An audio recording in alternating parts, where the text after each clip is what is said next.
10 साल पहले हमारी दुनिया में गेट्स ओपन हुए जिससे कई सारे मॉन्स्टर्स हमारी दुनिया में अंदर आए। इसी के साथ अवेकन ह्यूमंस अपीयर होने लगे, जहां ह्यूमैनिटी को मॉन्स्टर्स से बचाने के लिए ये अवेकन्स हंटर बन गए और मॉन्स्टर्स को हंट करने लगे। लेकिन यहाँ पर सभी एक जैसे नहीं है। इसी के साथ हमें हमारे मेन कैरेक्टर को दिखाया जाता है जिसके ऊपर कोई अवेकन पर्सन अपने पावर को यूज करते हुए क्रिस्टल से उसे बहुत ही जोरों से मारता है और उसे दूर फेंक देता है, जहाँ पे वो सभी लोग मिलके उसे बुली कर रहे होते हैं। इसी के साथ हमारा मेन कैरेक्टर हमें बताता है मेरा नाम कांग जी यंग है और मैं बस एक लूजर हूँ। इसी के साथ हम वहाँ पर काफी सारे बुलीज को देखते हैं जो उसे देखते हुए कह रहे होते हैं, हे कीड़े, आखिर तुम कितनी देर तक लेटे रहोगे, जल्दी से उठो और आगे बढ़ो। जहाँ पर कांग कह रहा होता है, इस अवेकन स्पेशलाइजेशन हाई स्कूल में मेरे पास जो भी एबिलिटी है वो बस रीजनरेट है और कुछ नहीं। इसे एक एस रैंक एबिलिटी माना जाता है, लेकिन ये मेरे लिए नहीं है, मुझे बस बुली किया जाता है। इसी के साथ इस चीज में बहुत ही ज्यादा दर्द होता है। हम देखते हैं उस चोट से जब वो रीजनरेट हो रहा होता है तो उसे बहुत ही ज्यादा पेन हो रहा होता है। वो हमें समझाता है जब मैं रीजनरेट होता हूँ तो मुझे बहुत ही ज्यादा दर्द होता है और ये बुलीज मुझ पर अटैक करते हैं, ये मुझ पर हंसते हैं। ये तब भी मुझ पर हंसते हैं जब मेरी हीलिंग पावर की वजह से मुझे बहुत ही ज्यादा पेन हो रहा होता है और यहाँ तक कि बुलिंग का कोई भी प्रूफ भी नहीं बचता क्योंकि मैं हर बार हील हो जाता हूँ। यहाँ तक कि टीचर, पुलिस, कोई भी कुछ भी नहीं कर सकता। कम से कम एक एस रैंक अवेकन को गवर्नमेंट के जरिए स्पेशल ट्रीटमेंट मिलती है, लेकिन इन सब के बावजूद भी मैं ये सब इसलिए सह रहा हूँ क्योंकि ये सब मेरी मॉम की वजह से है। जहाँ पर मेरे डैड जब मैं 5 साल का था तब वो चले गए थे, मतलब उनकी डेथ हो चुकी थी। इसी के साथ हम देखते हैं वो स्कूल से बुली होने के बाद घर आ जाता है, जहाँ पर उसकी माँ उसे देखते हुए कह रही होती है, सन तुम यहाँ पर आ चुके हो, आओ और खाना खा लो। तो उसकी बातें सुनते हुए कांग वहाँ पर आते हुए बैठता है और खाना खाने लगता है, जहाँ पर उसकी माँ उससे कह रही होती है, वैसे तुम्हारा स्कूल कैसा गया? तो कांग कहते क्या स्कूल? हाँ, ये काफी ज्यादा बढ़िया था। इसी के साथ वो मन ही मन कह रहा होता है, जब मैं एक बार ग्रेजुएट हो जाऊं तो उसके बाद मैं एक हंटर बन सकता हूँ। इसी के साथ हम उसकी मॉम को देखते हैं जो कि उसकी बातें सुनते हुए एक अजीब सा चेहरा बनाती है और कहती है, क्या सच में? जहाँ पर कांग मन ही मन कह रहा होता है, तब तक मुझे इसे सहन करना होगा, जहाँ मैं अपनी एबिलिटी से कम एक सी रैंक का हंटर तो बन ही सकता हूँ, जहाँ पर मेरी इनकम ये छोटी होगी, लेकिन कम से कम हम इससे कई बेहतर जगह पर तो रह सकेंगे और एक अच्छी लाइफ जी सकेंगे, एक खुशहाल जिंदगी। ये कहते हैं वो अपनी मॉम की तरफ देखता है और इसी के साथ ऐसे ही कुछ दिन बीत जाते हैं और इस दिन उसकी मॉम का बर्थडे आता है। लेकिन हम कांग को देखते हैं जो कि काफी ज्यादा शॉक होता है, जहाँ पर वो मन ही मन कहता है, मैंने ऐसा नहीं सोचा था, उन कमीनों ने मेरी मॉम को तब तक पीटा जब तक कि वो मरने के हालत में नहीं आ गई। जहाँ पर लोग ये कह रहे कि ये एक एक्सीडेंट था, लेकिन मैं जानता हूँ ऐसा कुछ भी नहीं था, वो कोइंसिडेंटली मेरे मॉम के रेस्टोरेंट पे आए थे। इसी के साथ हमें पास्ट का सीन दिखाया जाता है, जहाँ पर हम कांग के मॉम को देखते हैं जो कि वेटर का काम कर रही होती है, जहाँ पर हम उस बुली को देखते हैं जो कि उसकी मॉम को देखते हुए कह रही होती है, वाह तुम तो काफी ज्यादा अच्छी लग रही हो। ये कहते हुए वो हंस रहा होता है, जहाँ पर वो अचानक से कांग के मॉम के हाथ को पकड़ लेता है, जहाँ पर वो कहता है, वैसे तुम मेरे बारे में क्या सोचते हो, मैं अवेकन हो चुका हूँ और यहाँ तक कि मैं डायमंड को भी बना सकता हूँ। इसी के साथ वो अपने मैजिक से या फिर कहूँ एबिलिटी से एक डायमंड को क्रिएट कर देता है। तो उसे देखते हुए कांग की मॉम अपने हाथ को हटाती है और उससे कह रही होती है, प्लीज मुझे माफ कर देना। ये कहते हुए वो वहाँ से जाने लगती है, लेकिन उसके हाथ हटाने की वजह से उस बुली का जो फोन होता है वो नीचे गिर जाता है और टूट जाता है। जहाँ पर ये देखते हुए कांग की मॉम घबरा जाती है और उस फोन को उठाते हुए कह रही होती है, प्लीज मुझे माफ कर देना, तुम्हारा स्क्रीन टूट चुका है, आखिर मैं तुम्हें कितना पे करूँ? वो ये कह रही होती कि तभी वो जो बुली होता है वो अपने एबिलिटी से उसके ऊपर अटैक कर देता है और ये जो अटैक होता है ये काफी ज्यादा सीरियस होता है। इसी के साथ सीन प्रेजेंट में शिफ्ट होता है। हम कांग को देखते हैं जो कि ये सब याद करते हुए काफी ज्यादा गुस्सा होता है। वो अपनी दांतों को इस तरीके से दबाता है जिससे कि उसके मुंह से खून निकलने लगता है। वो मन ही मन कह रहा होता है, सच में मैं उन्हें जानता हूँ जिन्होंने मेरी मॉम के साथ ऐसा किया है, ये कोई कोइंसिडेंस नहीं था, ये वही बुलीज है जिन्होंने मेरे मॉम के साथ ऐसा किया है। ये कहते वो बहुत ही ज्यादा गुस्सा हो रहा होता है। वो इतना गुस्सा हो रहा होता है कि वो अपनी दांतों को इतने जोरों से दबाता है कि उसके दांत टूट के नीचे गिरने लगते हैं, उसके मुंह से खून निकलने लगता है और वो बहुत ही ज्यादा गुस्सा होता है। इसी के साथ हम देखते हैं कि उसके हाथ से वो केक भी नीचे गिर जाता है जो कि वो अपने मॉम का बर्थडे बनाने के लिए लेके आया हुआ होता है। इसी के कुछ समय बाद हम उन बुलीज को देखते हैं जो कि एक पत्थर के पास बैठे हुए होते हैं। यहाँ पर उन बुलीज में से एक कह रहा होता है, क्या तुम श्योर हो कि वो ठीक होगी? तो दूसरा पर्सन कह रहा होता है, अगर वो मर गई तो क्या होगा? तो उनका लीडर यानी कि मेन बुली कह रहा होता है, आखिर इसकी परवाह किसे है? ये कहते हैं वो नीचे उतरता है और अपने दोस्त को पकड़ते हुए कहता है, हम इतने ज्यादा यंग है कि हमें लॉ के जरिए प्रोटेक्ट किया जा सकता है। इसी के साथ हम अवेकेंड है तो इसलिए हमें कोई भी रिस्क नहीं है। तो उसके साथ ही कहता है, लेकिन फिर भी। तो उसका लीडर कह रहा होता है, हे मेरी बात सुनो, क्या तुम्हें लगता है कि मैंने पहली बार किसी को पीटा है? ये कोई नया मामला नहीं है। तभी हम देखते हैं कि वहाँ पर कांग पहुँचता है जो कि चिल्लाते उन लोगों से कह रहा होता है, आखिर तुम लोगों ने ऐसा क्यों किया? ये कहते हुए वो आगे बढ़ता है जो कि देखते उनमें से एक पर्सन कहता है, आखिर ये कमीना है कौन? तभी हम देखते हैं कि कांग कहता है, मैं पूछ रहा हूँ आखिर तुम लोगों ने ऐसा क्यों किया? तो उनमें से एक पर्सन कहता है, आखिर ये क्या बकवास कर रहा है? तभी कांग फिर से कह रहा होता है, आखिर तुम लोगों ने मेरे मॉम के साथ ऐसा क्यों किया? तुम कमीने कहीं के, मैं तुम्हें नहीं छोड़ूंगा। तो ये देखते हुए वो लीडर कहता है, अच्छा तो वो तुम्हारी मॉम थी, वो सच में काफी कमाल की दिखती है। जो कि सुनते हुए कांग बहुत ही ज्यादा गुस्सा होता है और उसे मारने के लिए आगे बढ़ता है। ये देखते हुए वो बुली कह रहा होता है, क्या सच में तुम ऐसा कर रहे हो? इसी के साथ वो अपनी एबिलिटी को यूज करते हुए एक क्रिस्टल रॉड को क्रिएट करता है और काफी तेजी के साथ उसके ऊपर दे मारता है। जहाँ पर वो कह रहा होता है, शिट, मैंने बकवास में ही उसके साथ फ्लर्ट कर लिया, मुझे नहीं पता था कि उसका बेटा भी है और वो इतना ज्यादा बेकार है। ये कहते हुए वो उसके ऊपर अटैक कर देता है, जहाँ पर वो जो रॉड होती है वो कांग के गले पे जाके लगती है। लेकिन कांग वो उस रॉड को बहुत ही मुश्किल से बाहर निकालता है, जहाँ पर उसे बहुत ही ज्यादा दर्द हो रहा होता है। लेकिन हम देखते हैं कि वो जो वाउंड होती है वो बहुत ही जल्दी हील हो जाती है। जहाँ पर कांग काफी ज्यादा गुस्सा होते हुए कह रहा होता है, तुम कभी नहीं खाई के, मैं तुम्हें नहीं छोड़ूंगा। ये देखते वो जो बुली होता है वो बहुत ही ज्यादा खुश होता है और कहता है, वाओ, आखिर तुमने ऐसा कैसे कर लिया? तुम्हारी एबिलिटी तो काफी ज्यादा बढ़िया है। इसी के साथ वो अपनी एबिलिटी का यूज करते हुए काफी सारे रॉड से उसके ऊपर अटैक कर देता है, जहाँ पर वो उसको काफी ज्यादा घायल कर देता है और वो कहता है, आखिर तुम्हें क्या लगता है कि तुम कौन हो, लूजर कहीं के? उसकी बातें सुनते हुए कांग और भी ज्यादा गुस्सा होता है। वो इतने सारे रॉड को सहने के बाद भी आगे बढ़ता है और कहता है, तुम कमीने, मैं तुम्हें नहीं छोड़ूंगा। उसकी हालत बहुत ही ज्यादा खराब होती है लेकिन वो फिर भी नहीं रुकता। जो कि देखते हैं उनका लीडर कहता है, ये सच में आगे बढ़ रहा है, थॉर उसे दिखाओ कि आखिर तुम क्या कर सकते हो। तो उसकी बातें सुनते हुए वो जो थॉर होता है वो एक अजीब सा चेहरा बनाता है, जहाँ पे वो लाइटिंग का यूज करते हुए कांग को बहुत ही बड़ा शॉक देता है, जिसकी वजह से कांग फिर से घुटनों पे आ जाता है। उसकी हालत बहुत ही ज्यादा खराब हो जाती है। इसी के साथ हम उस ग्राउंड में देखते हैं जहाँ पर बस कांग की खून के छींटे ही छींटे होते हैं। ये देखते हुए वो बुली और उनके साथी आगे बढ़ते हैं, जहाँ पर वो बुली क्या रहा होता है, चलो यहाँ से चलते हैं। तभी हम देखते हैं कि कांग उस बुली के पैरों को पकड़ लेता है और इसे देखते हुए कह रहा होता है, आखिर तुम कहाँ जाने की सोच रहे हो? मेरे रहते हुए तुम कहीं नहीं जा सकते। ये देखते वो बुली और भी ज्यादा गुस्सा होता है और कहता है, ये क्या बकवास है? इसी के साथ वो अपने हाथों को क्रिस्टल से कवर कर लेता है और काफी तेजी के साथ उसके सर पे पंच करता है और ऐसे ही वो उस पे पंच करते जाता है, जहाँ पर वो कह रहा होता है, तुम बेकार से कीड़े कहीं के, तुम एक गंदे नाली के कीड़े हो और कुछ नहीं। तुम्हें अपनी मॉम को प्रोटेक्ट करना चाहिए था, लेकिन अगर तुम ये क्या कर रहे हो, तुम तो कुछ भी नहीं कर सकते। तुम एक बेकार से गंदे नाली के कीड़े हो और तुम मुझ पर गुस्सा आ रहे हो, ये सब बकवास है। ये कहते हुए वो उसे बहुत ही ज्यादा पीटता है। वो उसकी हालत बद से बदतर कर देता है, जैसे कि मानो कांग अभी मर जाएगा। जहाँ पर वो उसे बहुत ही बुरी तरीके से देखता है और अपनी साथी से कहता है, हे सैंडमैन, चलो अपनी पावर को दिखाओ। तो इसकी बातें सुनते हुए वो सैंडमैन होता है, वो अपनी एबिलिटी को यूज करते हुए सैंड्स को कंट्रोल करने लगता है।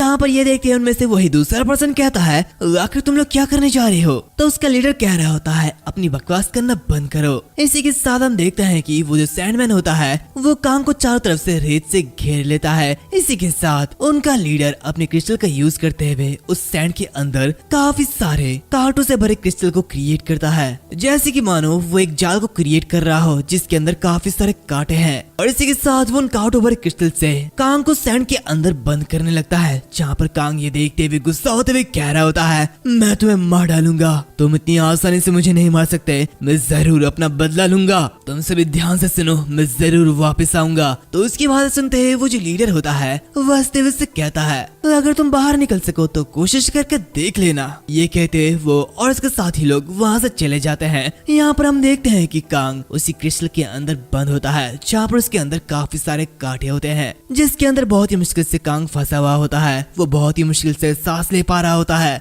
जहाँ पर वो एक ही टाइम पर हील और एक ही टाइम पर घायल हो रहा होता है। उसे बहुत ही ज्यादा दर्द हो रहा होता है, जहाँ पर वो चिल्लाते हुए कह रहा होता है, शिट शिट शिट, ये क्या बकवास है, मैं इस तरह नहीं मर सकता, मैं ऐसे नहीं मरने वाला। ये कहते हुए वो दर्द के मारे काफी जोरों से चिल्लाता है, जहाँ पर वो पंच मारते हुए उस डायमंड को तोड़ने लगता है। लेकिन उसका पंच किसी काम का नहीं है, क्योंकि उसकी बॉडी बहुत ही ज्यादा कमजोर है और इसी के साथ वो जिस जगह में कैद है वो बस कांटों से भरा हुआ है। तो अगर वो पंच मारने की कोशिश भी करेगा तो उसे ही दर्द होगा। जहाँ पर वो ये देखते हुए कह रहा होता है, ये डायमंड है, ऐसा कोई भी रास्ता नहीं है कि ये टूट सकेगा। तो ये अचानक वहाँ पे जो ऑक्सीजन होता है वो भी कम होने लगता है। वो बहुत ही मुश्किल से सांस ले पा रहा होता है। वो कहता है, यहाँ पर तो हवा भी नहीं है, मुझे दर्द हो रहा है, आखिर ये सब क्या है। यहाँ तक कि मेरी रीजनरेट एबिलिटी की वजह से मैं जबरदस्ती जिंदा हूँ, लेकिन मेरी रीजनरेटिव एबिलिटी ये बहुत ही दर्द के साथ आता है, मुझे बहुत ही ज्यादा दर्द हो रहा है। ये कहते हुए वो चिल्ला रहा होता है, उसे बहुत ही ज्यादा दर्द हो रहा होता है। वैसे गाइस तुम लोग ही सोचो, तुम बस इतना ही सोचो कि तुम बस हजारों छोटे छोटे सुई के ऊपर लेटे हुए हो, सोचो कैसा दर्द हो रहा होगा।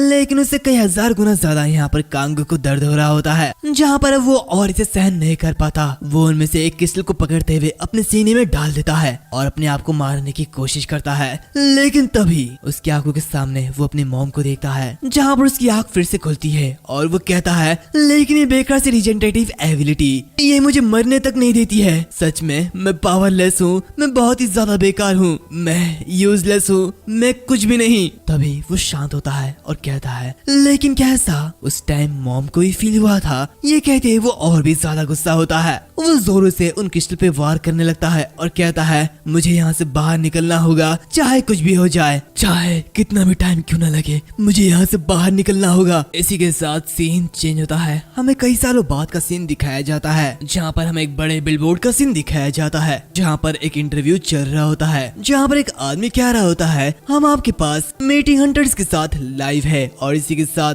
हम यहाँ पर फेमस एस रैंक हंटर्स के साथ है, जहाँ पर ये तीनों अपनी काइंडनेस की वजह से बहुत ही ज्यादा फेमस है। इसी के साथ वो उन लोगों से कह रहा होता है, वैसे आप लोगों को दूसरों की मदद करके कैसा लगता है? तो उनमें से एक पर्सन कहता है, हमने हमेशा ये महसूस किया है कि जब भी हम दूसरों की मदद करते हैं तो हमें बहुत ही ज्यादा खुशी मिलती है और हम अब भी ऐसा ही महसूस करते हैं। इसी के साथ हम देखते हैं कि ये तीनों वही बुल्लीज है जो कि अब एस रैंक हंटर्स बन चुके हैं, जो कि अभी बहुत ही ज्यादा फेमस है। अभी वो जो रिपोर्टर होता है वो उनसे कह रहा होता है, वैसे मेरे पास और एक क्वेश्चन है, मैंने सुना है कि आज से 5 साल पहले एबिलिटी के आउटरीच की वजह से आपने एक सिविलियन को हर्ट किया था। तो उसकी बात सुनते हुए वो जो बुली होता है वो कहता है, वो मेरी क्लोज फ्रेंड की मॉम थी। ये कहते हुए वो रोने लगता है, मतलब ऑब्वियसली वो एक्टिंग कर रहा होता है, जहाँ पर वो कहता है, ये तब की बात है जब मैं एक स्टूडेंट था और उसमें मैं बहुत ही ज्यादा छोटा था, इसी वजह से मैं अपनी एबिलिटीज पर कंट्रोल नहीं कर पाता था। इसी के साथ वो मजमून कह रहा होता है, ये क्या बकवास है, सच में मुझे ये नाटक करना बिल्कुल भी अच्छा नहीं लगता। इसी के साथ वो सभी के सामने कहता है, मैंने उनसे माफी मांगी थी, लेकिन तब से मैं उन्हें कांटेक्ट नहीं कर पाया हूँ,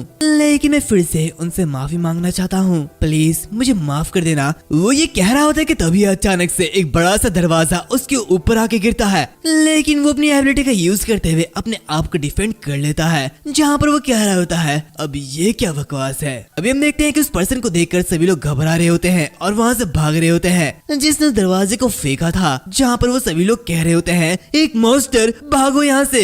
ये कहते हुए सभी लोग वहाँ से भाग रहे होते हैं। तभी हम देखते हैं कि वो जो पर्सन होता है वो अपने कदम को अंदर रखता है और इसी के साथ हम देखते हैं कि वो जो पैर होता है वो पूरी तरीके से एक मॉन्स्टर का पैर होता है, जहाँ पर वो बुली उसे अजीब तरीके से देखने लगता है। लेकिन तभी अचानक से वो जो मॉन्स्टर होता है वो उसके बहुत ही ज्यादा करीब आ जाता है। इसी के साथ सीन कुछ टाइम पहले शिफ्ट होता है, जहाँ पर हम कांग को देखते हैं, जो कि अभी भी उस चीज के अंदर कैद होता है और वो अभी भी बाहर निकलने की कोशिश कर रहा होता है। वो महिमन कहता है, आखिर कितना टाइम बीत चुका है, कितने मंथ या फिर कुछ साल, लेकिन इस डायमंड में यहाँ तक कि थोड़ा सा भी खरोच तक नहीं आया। लेकिन यहाँ पर एक बात है जो कि पहले से बदल गई है, मेरी रीजनरेटिव एबिलिटी ये दूसरों से अलग है। लगातार खुद को चोट पहुंचाने की वजह से मेरी एक्सक्लूसिव रीजनरेशन ट्रिगर हो चुकी है, जहाँ पर मैं पहले से बहुत ही ज्यादा स्ट्रॉन्ग पर्सन में रीजनरेट हो चुका हूँ। मेरी बॉडी के अंदर की जो बोन्स है वो बाहर आ रही है, वो मेरी स्किन के ऊपर चढ़ रही है। मैंने अपनी पूरी बॉडी को डिस्ट्रॉय कर दिया है, लेकिन जब मैं रीजनरेट होता हूँ तो मुझे बहुत ही ज्यादा पेन होता है। मेरा खून चारों तरफ बिखरा हुआ है, मेरा मांस फटा हुआ है और मेरी हड्डियाँ ये टूटी हुई है। मुझे बहुत ही ज्यादा दर्द होता है। ये मरने से ज्यादा बदतर है और ये यहाँ तक कि चलते आ रहा है। आखिर मुझे कब तक ये सहना होगा। इसी के साथ सीन प्रेजेंट में आता है। हम देखते हैं वो जो पर्सन होता है वो और कोई नहीं बल्कि कांग होता है और वो उस बुली को काफी जोर से पंच मारता है, जहाँ पर वो उसे बहुत ही ज्यादा दूर फेंक देता है। ये देखते हुए उसके जो साथी लोग होते हैं वो बहुत ही ज्यादा हैरान होते हैं, जहाँ पे वो अपने सामने कांग को देखते हैं जो कि एक मॉन्स्टर जैसा दिख रहा होता है। वो अभी भी उन बातों को याद कर रहा होता है जो कि इन लोगों ने उससे कही थी कि अगर तुम बाहर निकल सको तो आओ, कोशिश करो। ये सब याद करते हुए कांग कहता है मैं बाहर आ गया, तुम कमी ने कही के। ये सब देख के वो दोनों लोग काफी ज्यादा हैरान होते हैं। दूसरी तरफ उनका लीडर उठता है और कहता है आखिर ये क्या बकवास है, जल्दी जाओ उसे मार डालो। जो कि देखते हुए थॉर अपनी लाइटनिंग का यूज करता है और काफी तेजी के साथ कांग के ऊपर लाइटनिंग से अटैक करता है, लेकिन कांग उसे अब्सॉर्ब कर लेता है, जहाँ पर वो धीरे से अपना कदम आगे बढ़ाता है और पलक झपकते ही थॉर का सर धड़ से अलग कर देता है। उसे देखते हुए बाकी दोनों ही बहुत ही ज्यादा हैरान होते हैं, जहाँ पर ये देखते हुए सैंडमैन भी आगे बढ़ता है और सैंड का यूज करते हुए उसके ऊपर अटैक कर देता है, जहाँ पर वो आसपास के पत्थर को उठाते हुए उसे एक जगह कैद कर देता है। लेकिन ये वो कांग नहीं जो कि हुआ करता था। वो बहुत ही इजीली उन पत्थर को तोड़ देता है और आते हुए सैंडमैन के जबड़े को पकड़ लेता है और उसे उखाड़ फेंकता है। वो उसे पंच पे पंच करे जा रहा होता है और ऐसा बदला शायद ही आज तक किसी ने लिया होगा। तभी हम देखते हैं कि वो बुली उसके पीछे आता है और अपने हैंड को हार्ड करते हुए उसके ऊपर काफी जोरों से पंच करता है, लेकिन उसका जो क्रिस्टल होता है वो उसके पंच से ही टूटने लगता है, जहाँ पर ये देखते हुए वो बहुत ही ज्यादा हैरान होता है। वो कांग को खत्म करने के लिए अपनी पूरी पावर का यूज करता है और बहुत सारे क्रिस्टल के नीडल से उसके ऊपर अटैक करता है, जो कि उसके आर पार होती है। ये देखते हुए वो बुली चैन की सांस लेता है और सोचता है कि कांग मर चुका है, लेकिन तभी अचानक से कांग हिलता है, वो उठने की कोशिश करता है। ये देखते हुए वो बुली और भी ज्यादा हैरान होता है। वो घबराते हुए अपने पूरी बॉडी को डायमंड से कवर कर लेता है और उसके ऊपर पंच पे पंच मारते जाता है। वो उसके ऊपर काफी सारे पंच मारता है, जैसे कि मानो वो अभी कांग को मार डालेगा। वो अपनी पूरी ताकत से उसके ऊपर अटैक करता है, लेकिन तभी कांग अपने दांतों से उसके पंच को पकड़ लेता है और सिर्फ अपने दांतों से ही उसके क्रिस्टल को तोड़ने लगता है, जो कि देखती वो बुली और भी ज्यादा हैरान होता है। उसकी बहुत ही ज्यादा फट जाती है। तभी हम देखते हैं कि कांग अपने बोन को उसके आर पार कर देता है, जिससे कि दर्द के मारे वो बुली चिल्ला रहा होता है। वो अपने हाथ से उसके ऊपर अटैक करता है, लेकिन कांग उसके हाथ को छोड़ता नहीं। वो बुली अपने हाथ को छुड़ाने की पूरी कोशिश करता है, जहाँ पे वो अपनी पूरी पावर लगाते हुए अपने डायमंड्स को यूज करते हुए उसके आर पार कर देता है, लेकिन कांग उसके हाथ को फिर भी नहीं छोड़ता। वो अपने दांतों से ही उसके हाथों को अलग कर देता है, लेकिन ये मौका देखते हुए वो बुली वहाँ से भागने लगता है। तभी अचानक से कांग उसके पीछे से उसके ऊपर अटैक करता है, जहाँ पर हम कांग को देखते हैं जो कि पूरी तरीके से हील हो जाता है। वो आगे बढ़ते हुए उसके सारे के सारे डायमंड्स के नीडल्स को अपने हाथों पे लेता है और उसकी तरफ अटैक करने के लिए आगे बढ़ता है, जो कि देखते हुए वो बुली बहुत ही ज्यादा घबराता है। वो रोते हुए उससे कह रहा होता है प्लीज मेरे पास मत आओ, मुझसे दूर रहो, प्लीज रुक जाओ। लेकिन कांग फिर भी नहीं रुकता। वो उन सारे के सारे नीडल्स को उस बुली के आर पार कर देता है। वो उसे बिल्कुल वैसा ही बना देता है जैसे कि उस बुली ने कांग के ऊपर अटैक किया था,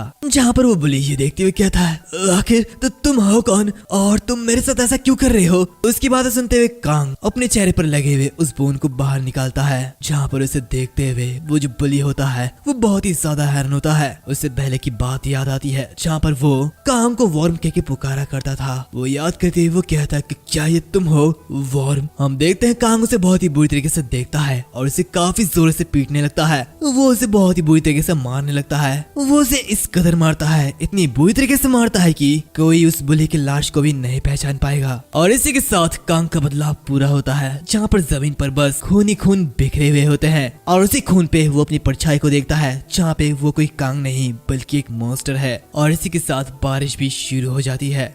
इसी के साथ सीन चेंज होता है, हमें हॉस्पिटल का सीन दिखाया जाता है जहाँ पर हम देखते हैं कि वो अपने मॉम के सामने होता है, जहाँ पर वो देखता है कि उसकी मॉम अब ठीक नहीं हो सकती। उनकी हालत बहुत ही ज्यादा खराब है, जहाँ पर वो अपने कॉन्शियसनेस में बिल्कुल भी नहीं है। ये सब देखते हुए कांग बाहर जाकर बहुत ही ज्यादा रोता है। इसी के साथ हमें अगले दिन एक डंजन का सीन दिखाया जाता है, जिसके अंदर हम काफी सारे हंटर्स को देखते हैं जो कि मिलकर उस डंजन को क्लीन कर चुके होते हैं, जिसमें से एक हंटर एक लेडी से कह रहा होता है तुमने सबसे ज्यादा हार्ड वर्क किया है, तो दूसरा पर्सन कह रहा होता है तुमने तो कहा था कि तुम पहली बार गेट के इतने अंदर जा रहे हो, है ना, लेकिन तुम तो कमाल की हो। तो उसकी बात सुनते हुए वो लड़की हंसने लगती है, जहाँ पर वो सभी लोगों को कह रही होती है मेरा ध्यान रखने के लिए थैंक यू। तभी उनमें से एक पर्सन आगे आता है और कह रहा होता है ऑफ कोर्स हम इसके लिए बहुत ही ज्यादा ग्रेटफुल है। और इसी के साथ वो सारे के सारे लोग उसकी तरफ बहुत ही बुरी तरीके से देखने लगते हैं, जहाँ पर ये देखते हुए वो लेडी बहुत ही ज्यादा घबरा जाती है। जहाँ पर वो पर्सन कह रहा होता है गेट के अंदर क्या होता है ये कोई भी नहीं जानता। ये कहते हुए वो सभी उसकी तरफ आगे बढ़ते हैं। ये देखते हुए वो लेडी बहुत ही ज्यादा घबराने लगती है, जहाँ पर वो आदमी उस लेडी को पकड़ लेता है।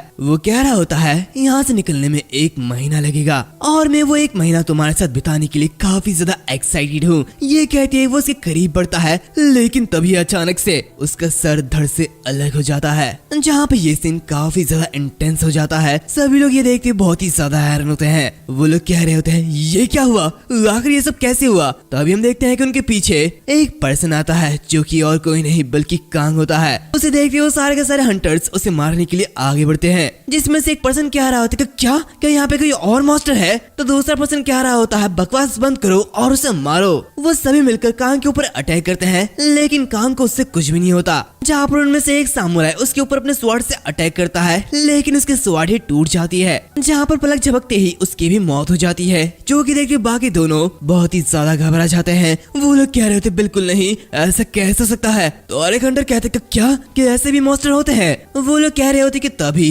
कांग एक स्लैश के साथ उन दोनों के सिर को अलग कर देता है। जहाँ पर वो आगे बढ़ता है, उसे देखते हुए वो लेडी बहुत ही ज्यादा घबराने लगती है। जहाँ पर कांग उस लेडी को बहुत ही अजीब तरीके से देखता है, जो कि देखते हुए वो लेडी रोते हुए उससे माफी मांगती है और उससे कह रही होती है मुझे बचाने के लिए तो थैंक यू। वो ये कह रही होती कि तभी कांग उसके सिर को भी धड़ से अलग कर देता है और उसे भी बुरी तरीके से मार देता है। ऐसा मानो ये कांग पहले की तरह नहीं है, ये बिल्कुल बदल चुका है। इसी के साथ सीन पास्ट में जाता है, जहाँ पर हम कांग को देखते हैं जो कि उन्हीं पुलिस को मारते हुए वहाँ पर बैठा हुआ होता है और काफी ज्यादा उदास होता है। तब इसके पीछे से एक आवाज आती है, वो उससे कह रही होती है अमेजिंग, तो अपना बदला लेने के बाद तुम्हें कैसा महसूस हो रहा है। इसी के साथ हम देखते हैं कि उसके पीछे एक लेडी होती है, जो कि देखते हुए कांग कह रहा होता है आखिर तुम कौन हो। तो वो लेडी उससे कहती है मैं कोरिया का हंटर एसोसिएशन हेड सिम जेयोन हूँ। तो कांग उससे कह रहा होता है आखिर तुम मुझे कैसे जानते हो। सिम उससे कहती है मैं तुम्हें बस 5 साल पहले हुए इंसिडेंट से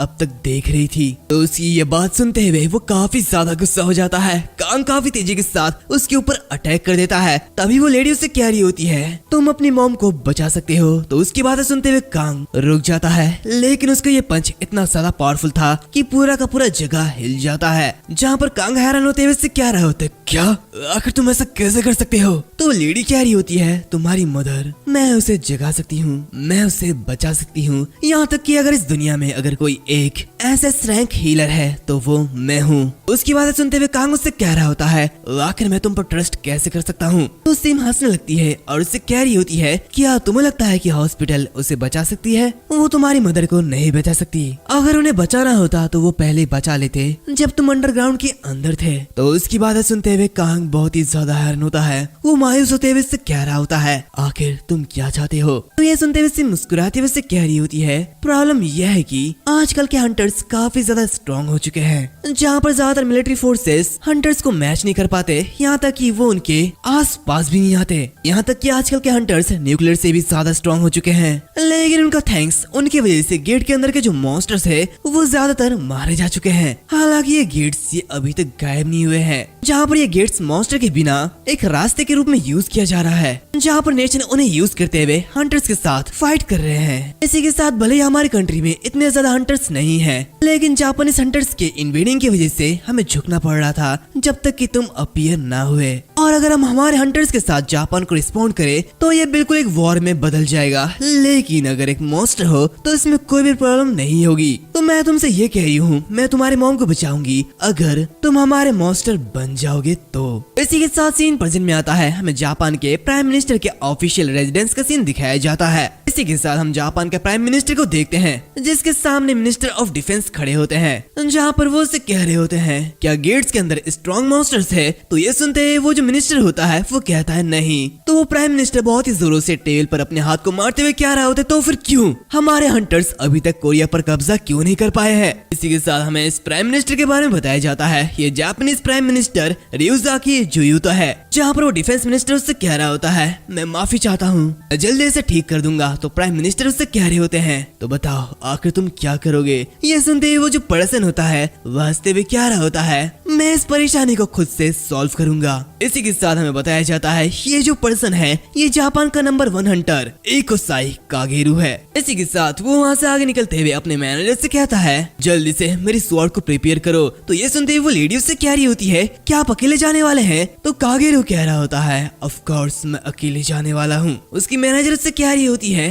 लेकिन ये थोड़ा सा रूड लगता है, जो हंटर्स पहले भेजे गए थे वो सभी एलाइट्स थे, तो आखिर आप दूसरों के साथ क्यों नहीं जाते। तो इसकी बातें सुनते हुए कागेरू उससे कह रहा होता है क्या तुम्हें लगता है कि मुझे किसी चीज की जरूरत है। ये सुनते हुए वो लेडी उससे माफी मांगने लगती है। इसी के साथ हमें उसे डेंजन का सीन दिखाया जाता है, जहाँ पर कागेरू अंदर आता है। इसी के साथ वो अंदर आते हुए मनी मन कह रहा होता है यूजलेस बास्टर्ड्स आखिर यहाँ पे हुआ क्या है। तभी हम देखते हैं कि उसके सामने काफी सारे मॉन्स्टर्स आते हैं जो कि उसके ऊपर अटैक कर देते हैं। ये देखते हुए वो कह रहा होता है क्या ये अभी तक मरे नहीं है। इसी के साथ वो पलक झपकते ही उन सभी को मार डालता है और आगे बढ़ता है, लेकिन तभी वो कुछ देखता है, जहाँ पर ये देखते हुए वो मनीमन कहता है रुको आखिर ये क्या है, ये तो कुछ ज्यादा ही है। इसी के साथ हम आगे देखते हैं जहाँ पर कांग सभी हंटर्स के लाशों के ऊपर बैठा हुआ होता है, जैसे कि मानो वो एक बॉस मॉन्स्टर है। ये देखते हुए कागेरू बहुत ही ज्यादा गुस्सा होता है। वो काफी तेजी के साथ कांग के ऊपर अटैक कर देता है, लेकिन कांग काफी इजीली उसके अटैक को काउंटर करता है, जो कि देखते हुए कागेरू कहता है मेरी स्वॉर्ड को रोकने की तुम्हारी हिम्मत कैसी हुई। इसी के साथ वो अपनी कागेरू फर्स्ट मून टेक्निक को यूज करता है और काफी तेजी के साथ उसके ऊपर अटैक करता है, जहाँ पर वो कांग को पीछे हटा देता है और उसे बहुत ही ज्यादा जख्मी भी कर देता है। इसी के साथ वो सेकंड मून का अटैक करता है और कांग को और भी ज्यादा जख्मी करते हुए कह रहा होता है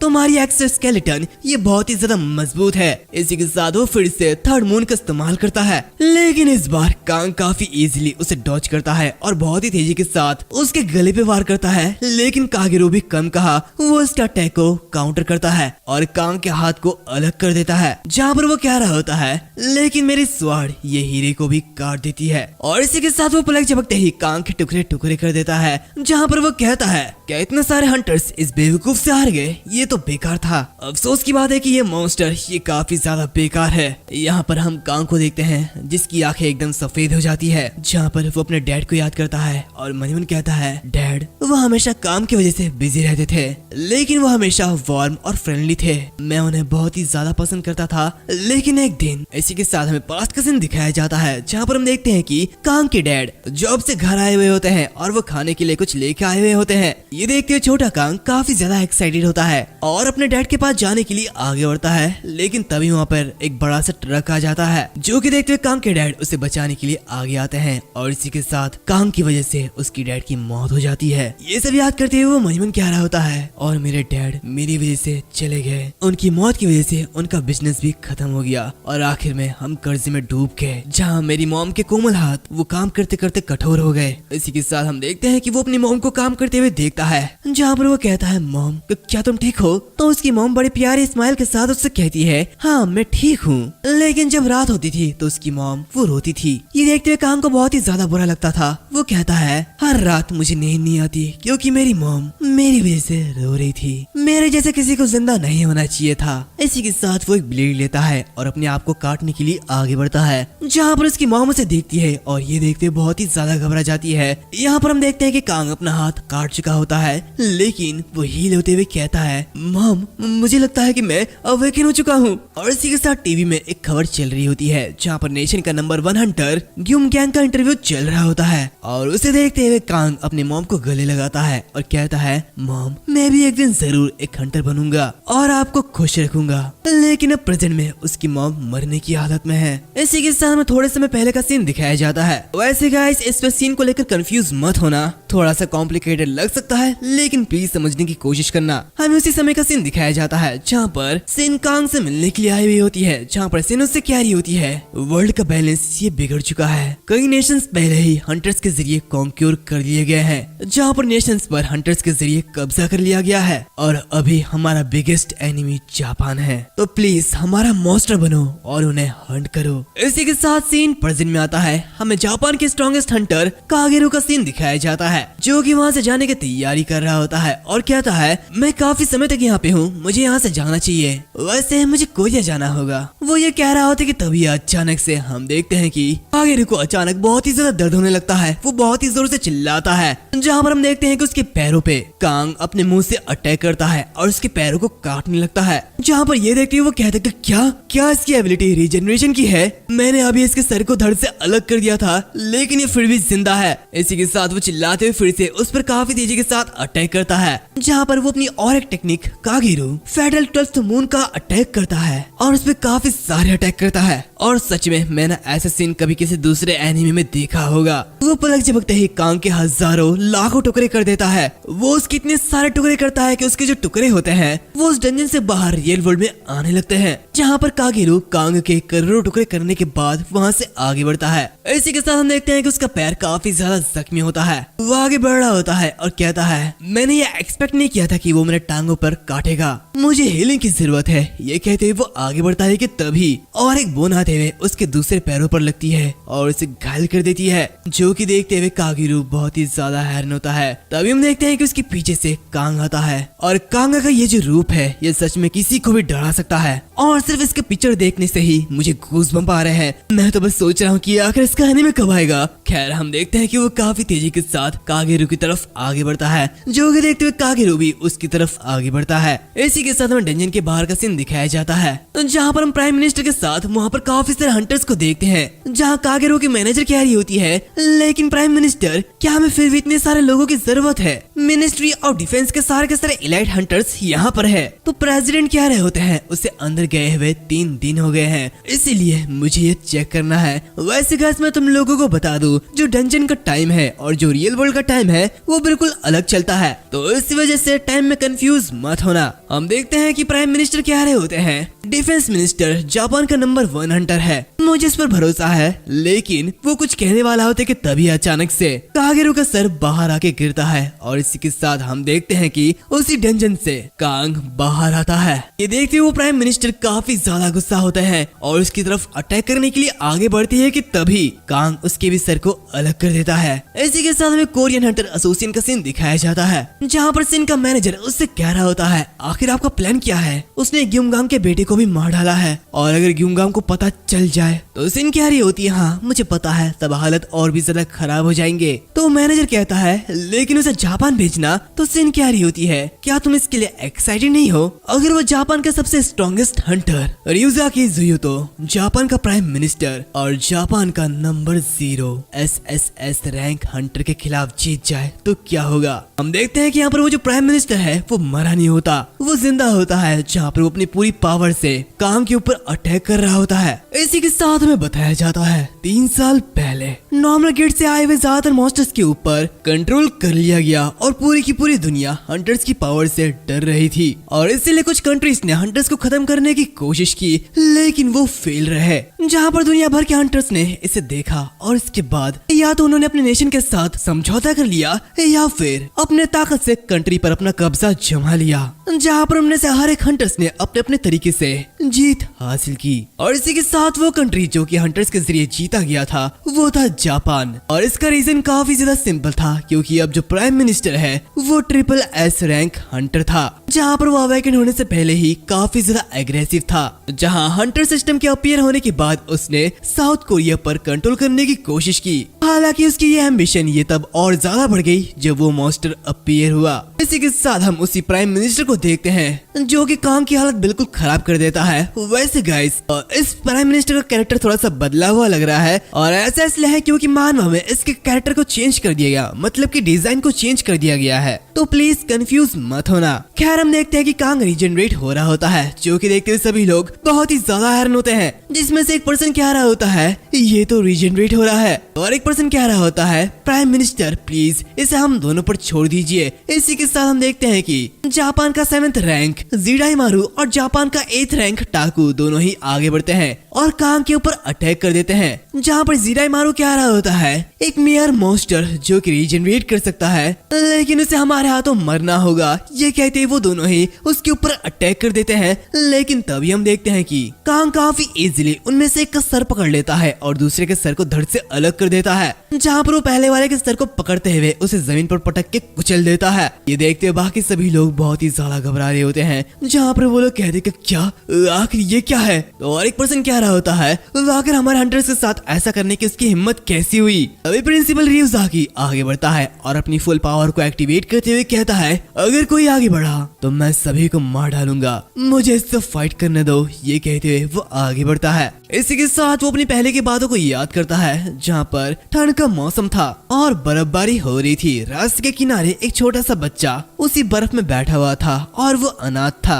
जहाँ पर प्राइम मिनिस्टर रियुजाकी उसे देखते हैं और उसके पास आते हुए उससे कह रहे होते हैं किड आखिर तुम यहाँ पर क्यों हो। तो छोटा सा बच्चा उससे कह रहा होता है आखिर तुम कौन हो। तो रियुजाकी उसे देखते हुए काफी ज्यादा उदास होते हैं। जहाँ पर वो उसे उठाते हुए कहते हैं यहाँ पर बहुत ही ज्यादा ठंड है, तुम मेरे साथ चलो। इसी के साथ वो उसका नाम पूछता है। जहाँ पर वो जो छोटा बच्चा होता है वो उससे कहता है मेरा नाम कागेरू है। और इसी के साथ हमें पर्सन का सीन दिखाया जाता है, जहाँ पर हम कागेरू के सर को देखते हैं, जिसे देखते हुए प्राइम मिनिस्टर रियुजाकी बहुत ही ज्यादा गुस्सा हो रहे होते हैं। जहाँ पर उनकी बॉडी गुस्से में लावा की तरह उबल रही होती है। इसी के साथ वो काफी तेजी के साथ कांग के ऊपर अटैक कर देते हैं और उसे बहुत ही ज्यादा दूर फेंक देते हैं। जहाँ पर वो कांग के ऊपर अटैक पटैक करते जाता है, उसकी हालत वो बहुत ही ज्यादा खराब कर देता है, यहाँ तक कि वो कांग के आंख को भी बाहर फेंक देता है। जहाँ पर वो लावा का यूज करते हुए कांग को पूरी तरीके से पिघला देता है, जो कि देखते वहाँ के लोग कह रहे होते हैं ये तो अमेजिंग है। जैसे कि प्राइम मिनिस्टर से एक्सपेक्टेड था वो कमाल के है। इसी के साथ हम प्राइम मिनिस्टर रियुजाकी को देखते हैं, जो कि उसे मारने के बाद कागेरू की तरफ आगे बढ़ते हैं। लेकिन तभी हम देखते हैं कि कांग फिर से रीजनरेट हो रहा होता है, जो कि देखते प्राइम मिनिस्टर रियुजाकी बहुत ही ज्यादा गुस्सा होता है। इसी के साथ सीन सीधे पास्ट में जाता है, जहाँ पर हम देखते हैं कि रियुजाकी और कागेरू मिलके काफी सारे लोगों को मार देते हैं। जहाँ पर कागेरू कह रहा होता है मैंने इन सबको मार डाला है। तो रियुजाकी उससे कहता है मुझे माफ करना, मैंने तुम्हें ये सब करने के लिए मजबूर किया है। तो कागेरू उससे कहता है इसमें कोई भी बात नहीं है। तो रियुजाकी कहता है हमने भी बहुत ही मुश्किल से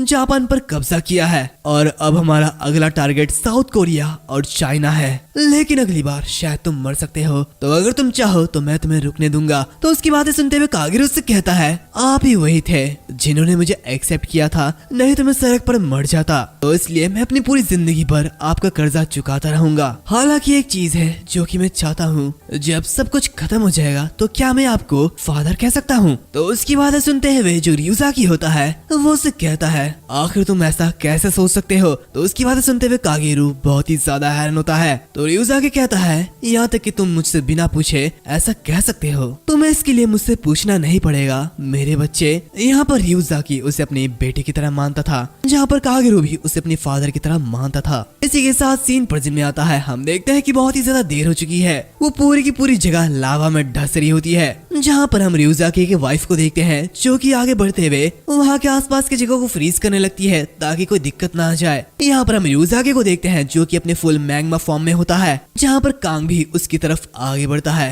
तो उसे देखते हुए रियुजाकी कह रहा होता है मेरा हर एक सिंगल सेल, मेरी पूरी बॉडी मैग्मा से सिंथेसाइज है और मैं तुम्हें पिघला कर गायब कर दूंगा। इसी के साथ वो काफी तेजी के साथ लावा से उसके ऊपर अटैक करता है, जहाँ पर वो उसके पूरे के पूरे मांस को पिघला देता है। लेकिन कांग फिर भी नहीं रुकता, वो आगे बढ़ता है और उसके ऊपर अटैक करता है। ये देखते हुए रियुजाकी और भी ज्यादा गुस्सा होता है और काफी तेजी के साथ उस पर लावा से और अटैक करता है, जहाँ पर वो वहाँ पे एक बड़ा सा वॉल्केनो क्रिएट कर देता है। ये देखते हुए बाकी सभी लोग और भी ज्यादा हैरान होते हैं, जहाँ पर हम देखते हैं कि रियुजाकी उसे पूरी तरीके से पिघला देता है और वो अपनी वाइफ से कह रहा होता है हाना में। उसकी वाइफ आगे बढ़ती है, जहाँ पर रियुजाकी कहता है तुम्हारा वो हाथ। तो हाना में आगे बढ़ते हुए अपने हाथ से उस पूरी की पूरी जगह को फ्रीज करने लगती है, मतलब कि वो लावा के ऊपर वाली परत को पूरी तरीके से फ्रीज कर देती है और इसी के साथ उस लावा के अंदर कांग होता है, जहाँ पर उसका एक एक सेल पूरी तरीके से पिघल रहा होता है। इसी के साथ सीन चेंज होता है, हमें साउथ कोरिया के क्योंगकांग गिल्ड का सीन दिखाया जाता है, जहाँ पर हम देखते हैं कि किसी पर्सन का ऑपरेशन हो रहा होता है, जहाँ पर एक लेडी उसका इलाज कर रही होती है और वो जिस पर्सन का इलाज कर रही होती है वो और कोई नहीं बल्कि वही बुली होता है, जहाँ पर उसकी आंखें खुलती है। इसी के साथ सीन चेंज होता है, हमें जापान का सीन दिखाया जाता है, जहाँ पर उस अटैक की वजह से वहाँ पे एक बड़ा सा वॉल्केनो क्रिएट हो जाता है, जहाँ पर यूजाकी जियोतो सभी लोगों से कह रहा होता है सिर्फ कुछ ही नंबर्स यहाँ पर रुकेंगे और सभी लोग वापस लौट जाएंगे। यहाँ पर दूसरी तरफ हम कांग के हाथ को देखते हैं जो कि यहाँ पर फ्रीज होता है, जहाँ पर वो कहता है फक, मैं यहाँ पे ऐसे नहीं रहना चाहता हूँ, ये लावा ऐसे मुझे रोक नहीं सकती। इसी के साथ वो अपना हाथ हिलाता है, वो फिर से रीजनरेट होने लगता है, जहाँ पर वो दर्द को सहते हुए कह रहा होता है ये कुछ ऐसा है जिसे मैंने हजारों बार एक्सपीरियंस किया है, तो ये इतनी आसानी से मुझे रोक नहीं पाई। हम देखते हैं कि लावा उसे पिघला रही होती है, उसे खत्म कर रही होती है, लेकिन उसकी रीजनरेटिव एबिलिटी इतनी ज्यादा पावरफुल हो रही होती है कि वो लावा के अंदर भी रीजनरेट हो रहा होता है और इसी के साथ वो उस लावा से बाहर आता है, जहाँ पर वो बहुत ही बुरी तरीके से उन लोगों को देखता है जो कि देखते रियुजाकी की वाइफ कह रही होती है ये अभी भी जिंदा है। तो रियुजाकी कहता है हानामे, हंटर्स को यहाँ से ले जाओ और छिप जाओ। इसी के साथ वो काफी तेजी के साथ वहाँ पर नीचे कूदता है, जिसकी वजह से कांग काफी ज्यादा दूर जाके गिरता है, जहाँ पर हानामे ये सब देखते घबरा रही होती है और अपने पहले की बातों को याद करती है। जहाँ पर हमें फ्लैशबैक का सीन दिखाया जाता है, हम देखते हैं कि जुयोतो ट्रेनिंग कर रहा होता है, जहाँ पर वो काफी ज्यादा ही कर रहा होता है, तो उसे देखते हुए हायातो कहती है तुम कुछ ज्यादा ही नहीं कर रहे हो, मैग्मा रीजनरेशन ये कोई ओमनीपोटेंट नहीं है। तो रियुजाकी जुयोतो कहता है the 4 great Hunter nation USA, China, Russia, Japan, लेकिन जापान ये कमजोर हो रहा है और अगर हम साउथ कोरिया को ऑब्जर्व नहीं कर पाए तो हम सरवाइव नहीं कर सकते। तो हायातो उसके पास आते हुए कह रही होती है लेकिन इसकी वजह से हमारे कई सारे हंटर्स मारे जाएंगे। तो वो कहता है मैं बस ज्यादा से ज्यादा फाइट कर सकता हूँ और स्ट्रॉन्ग बन सकता हूँ और भले मेरी पूरी बॉडी डिस्ट्रॉय क्यों ना हो जाए, मैं अपनी कंट्री को प्रोटेक्ट करके ही रहूंगा। इसी के साथ वो आगे आते हुए काफी तेजी के साथ कांग को हिट करता है और इसे बहुत ही ज्यादा दूर फेंक देता है। वो उस पे पंचेस कर रहा होता है, वो अपनी पूरी पावर से उसके ऊपर अटैक कर रहा होता है, जहाँ पर कांग बस उसके अटैक को अपने ऊपर ले रहा होता है, जहाँ पर रियुजाकी उसके ऊपर और एक अटैक करता है और कांग के हाथ पैरों को पूरी तरीके से काट देता है। इसी के साथ वो उसे पंच मारते हुए उसे लावा के अंदर फिर से ले जाता है, जहाँ पे कांग की हालत बहुत ही ज्यादा खराब हो जाती है। दूसरी तरफ हम देखते हैं कि हायातो बाकी सभी लोगों से कह रही होती है प्राइम मिनिस्टर ने हमें यहाँ से निकलने का ऑर्डर दिया है, लेकिन मैं यहाँ पर रहूंगी तो इसलिए बाकी तुम सभी लोगों को यहाँ से निकल लेना चाहिए। तभी वो सभी लोग वहाँ पर झुक जाते हैं और कहते हैं हमें माफ करना, लेकिन हम सबको प्राइम मिनिस्टर से बहुत ही ज्यादा मदद मिली है तो इसलिए हम आखिर तक उन्हें प्रोटेक्ट करेंगे। दूसरी तरफ हम देखते हैं कि रियुजाकी जुयोतो कांग का सर पकड़ते हुए उसे लावा के अंदर ले जा रहा होता है, जहाँ पर वो कांग की पूरी बॉडी को तबाह कर देता है, यहाँ तक कि कांग का एक टुकड़ा भी नहीं बचता। दूसरी तरफ बाहर सभी लोग रियुजाकी का इंतजार कर रहे होते हैं, लेकिन तभी हम देखते हैं कि रियुजाकी जुयोतो के ऊपर जो कांग का बचा हुआ टुकड़ा होता है उससे कांग रीजनरेट होने लगता है और वो आगे की तरफ बढ़ने लगता है और अचानक से लावा के अंदर से बाहर आता है, जो कि देखते हुए जुयोतो बहुत ही ज्यादा हैरान होता है। वो उसके पीछे आने लगता है, लेकिन कांग वहाँ से निकलते हुए अचानक से हायातो के पास आ जाता है, जहाँ पे वो उसके हाथ को पकड़ लेता है और उसे खींचते हुए अपने साथ ले जाने लगता है, जहाँ पर ये देखते हुए हायातो वो कांग को फ्रीज करने लगती है। बाकी सभी लोग ये सब देखते हुए बहुत ही ज्यादा हैरान होते हैं। यहाँ पर रियुजाकी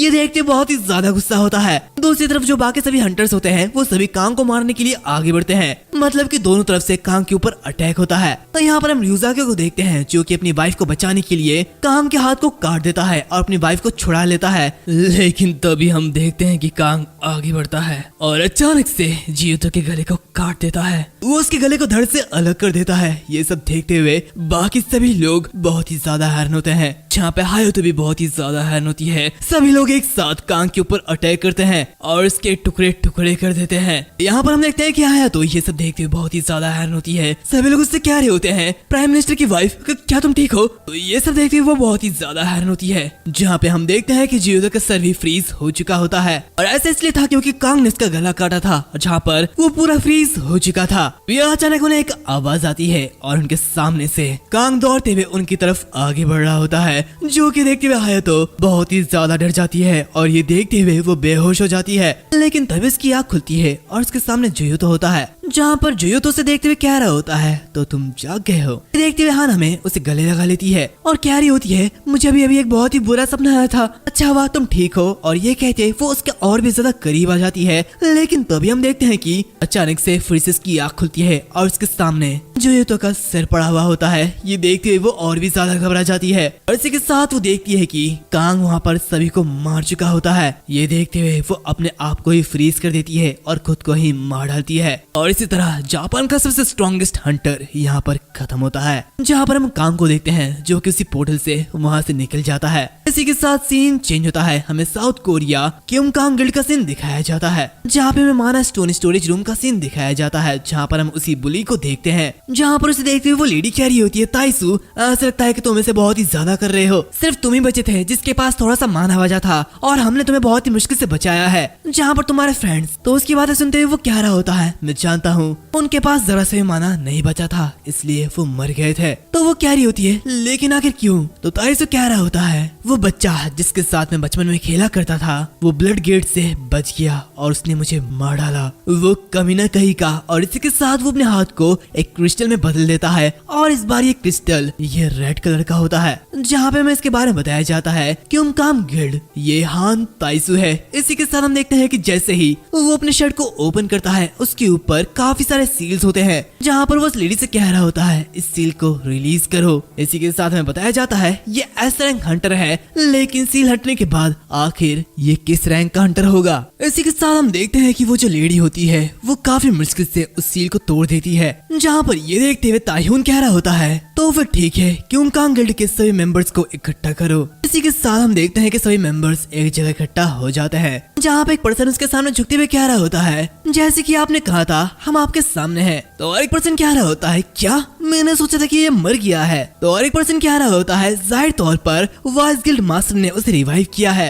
अभी वहाँ पे और एक पर्सन कह रहा होता है वो मॉन्स्टर जापान को तबाह करने के बाद गेट के अंदर मूव कर गया है। और इसी के साथ हमें बताया जाता है ये जो बंदा है ये क्योंकांग गिल्ड का इंटेलिजेंस टीम का हेड है, जो कि एस रैंक का हान क्यों चान है। जहाँ पर वो कह रहा होता है आपके जरिए बुलाए जाने का मतलब यही होगा, जो कि सुनते हुए तायुन कहता है उस कमीने को मार डालो। तो हान कांगचन कह रहा होता है जैसे कि हमारे मास्टर से एक्सपेक्ट किया जाता है। खैर हम क्योंकांग गिल्ड का इंटेलिजेंस टीम अपनी जान की शपथ लेती है कि हम आपकी मदद करेंगे। तो उसकी बातें सुनते हुए अचानक से तायुन उसके गले को धड़ से अलग कर देता है, जो कि देखते हुए बाकी तीनों बहुत ही ज्यादा हैरान होते हैं, जिसमें से एक पर्सन कह रहा था मास्टर ये क्या था? तो तायुन कह रहा होता है ये आदमी ये पहले कोरियन हंटर एसोसिएशन का वाइस प्रेसिडेंट था और क्योंकि मैंने 3 साल पहले एसोसिएशन को अब्सॉर्ब कर लिया था इसकी वजह से क्योंकांग कोरिया में डोमिनेट कर पाया। और इसी के साथ वो अपने हाथ को आगे बढ़ाता है, जहाँ पर ये देखते हुए दूसरा पर्सन कह रहा होता है उसकी एबिलिटी ऐसे रैंक की टेलीकिनेसिस है।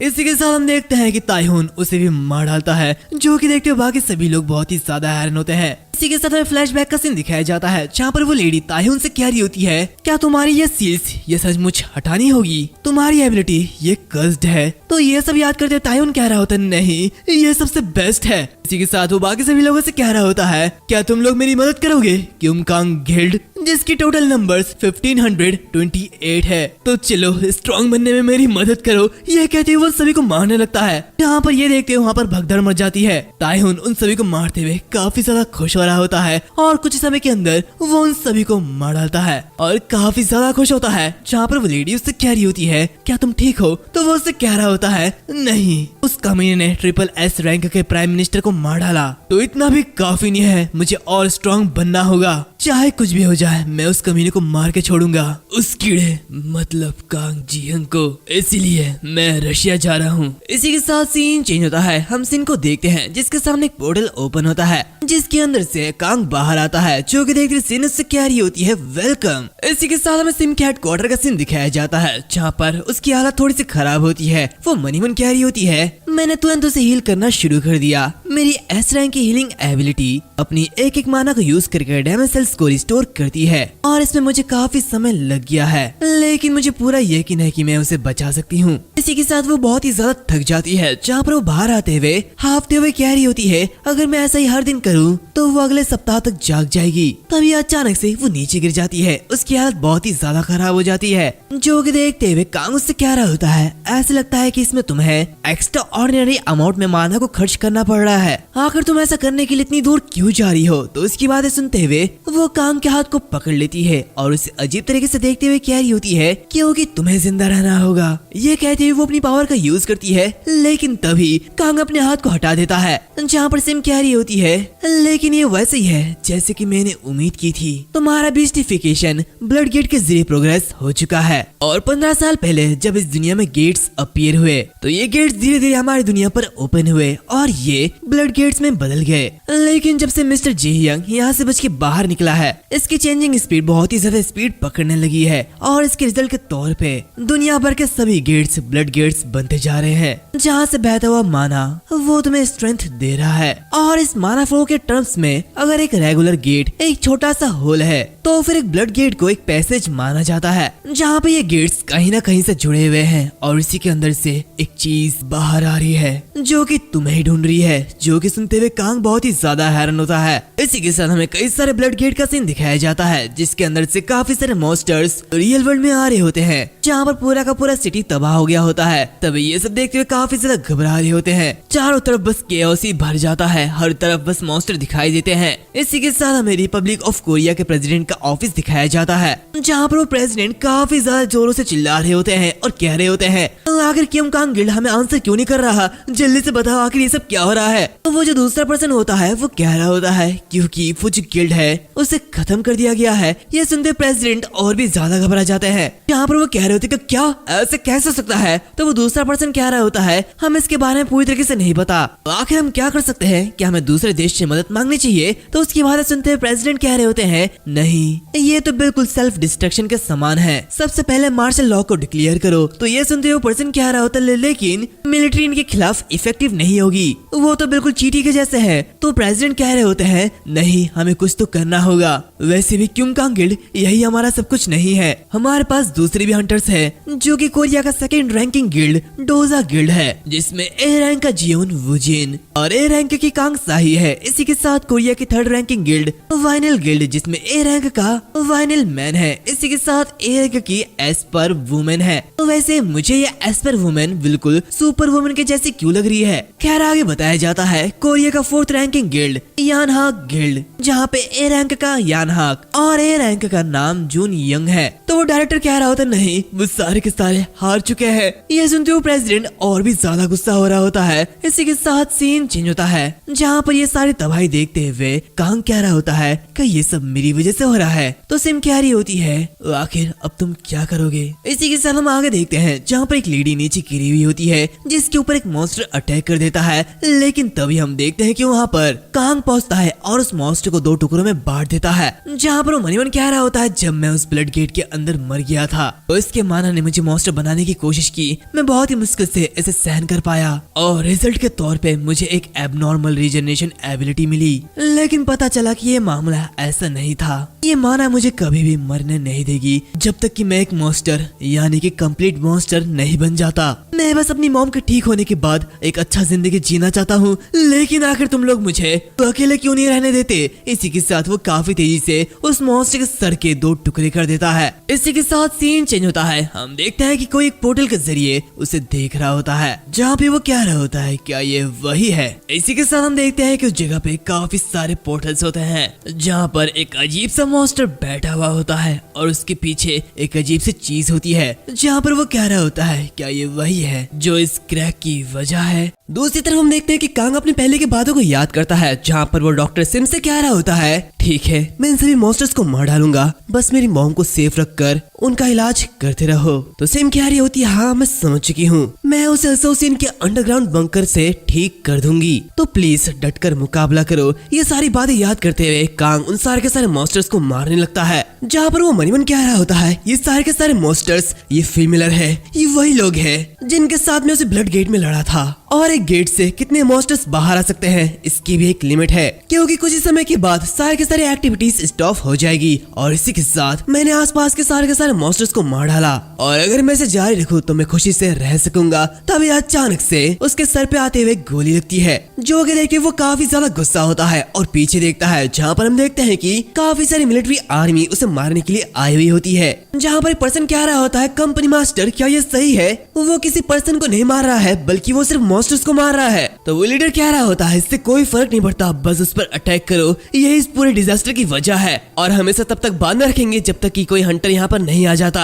ये कहते ही वो सभी लोग उसके ऊपर अटैक कर रहे होते हैं, और इसी कुछ समय बाद हम देखते हैं कि कांग उन सभी को मार चुका होता है। वो पूरी तरीके से खून से लथपथ होता है और सिम की बातों को याद करता है, जहाँ पर सिम उससे कह रही होती है, लेकिन सावधान रहना क्योंकि सामने एक ब्लड गेट ओपन हुआ है। जहाँ पर हम देखते हैं कि कांग मनीमन कह रहा होता है, मॉन्स्टरिफिकेशन को सप्रेस करना ये काफी ज्यादा डिफिकल्ट होते जा रहा है। इसी के साथ वो अपने हाथों पे एक सर को देखता है, जो कि देखते हुए वो बहुत ही ज्यादा हैरान होता है और अपनी पहले की बातों को याद करता है, जहाँ पर वो याद करता है कि उसे कैसे बुली किया जाता था, उसे बहुत ही तड़पाया जाता था। इसी के साथ वहाँ पर उसका एक दोस्त भी था, जहाँ पर वो ऐसे बुले होते देख उसके पास आता है और उससे कहता है, आखिर वो कमीने करना क्या चाहते हैं हान ताइसू और वो कमीने, आखिर वो तुम्हारे साथ ही ऐसा क्यों कर रहे हैं? तो उसकी बातें सुनते हुए कांग कहता है, क्योंकि मैं कमजोर हूँ, खैर इस दर पर तुम्हें भी चोट लग सकती है, तो स्कूल में तुम ऐसा दिखावा करो कि तुम मुझे नहीं जानते हो। तो यह सुनते हुए इसका साथी काफी ज्यादा गुस्सा होता है और उसके कॉलर को पकड़ते हुए कह रहा होता है,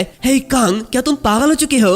लेकिन कांग उसकी बातें नहीं सुनता, जो कि देखते हुए उसका दोस्त उसे गाली देते हुए वहाँ से चले जाता है। जहाँ पर ये सब याद करते हुए कांग कहता है, और इस तरह वो मेरा बचपन का दोस्त, मैंने सोचा कि उसने मुझे छोड़ दिया, लेकिन वो बस सबूत इकट्ठा कर रहा था। और ये सारी बातें उसकी दाहिनी आंख से देखी गई। उसकी दाहिनी आंखों में ऐसी पावर थी जो कि हर चीज देख सकती है। उसने सारी बातें पुलिस के एजुकेशन ऑफिस में भेज दी, लेकिन उसके अगले दिन ही उसकी आंखें निकाल ली गई। हमें दिखाया जाता है कि उसकी हालत देखते हुए कांग काफी ज्यादा रो रहा होता है, जहाँ पर उसका दोस्त उससे कह रहा होता है, प्लीज मुझे माफ कर देना कांग, मुझे नहीं लगता कि अब मैं तुम्हारे साथ और स्कूल जा पाऊंगा। ये देखते हुए कांग रोने लगता है और कहता है, हान ताइसू वो कमीना, ये सारा काम उसका है ना?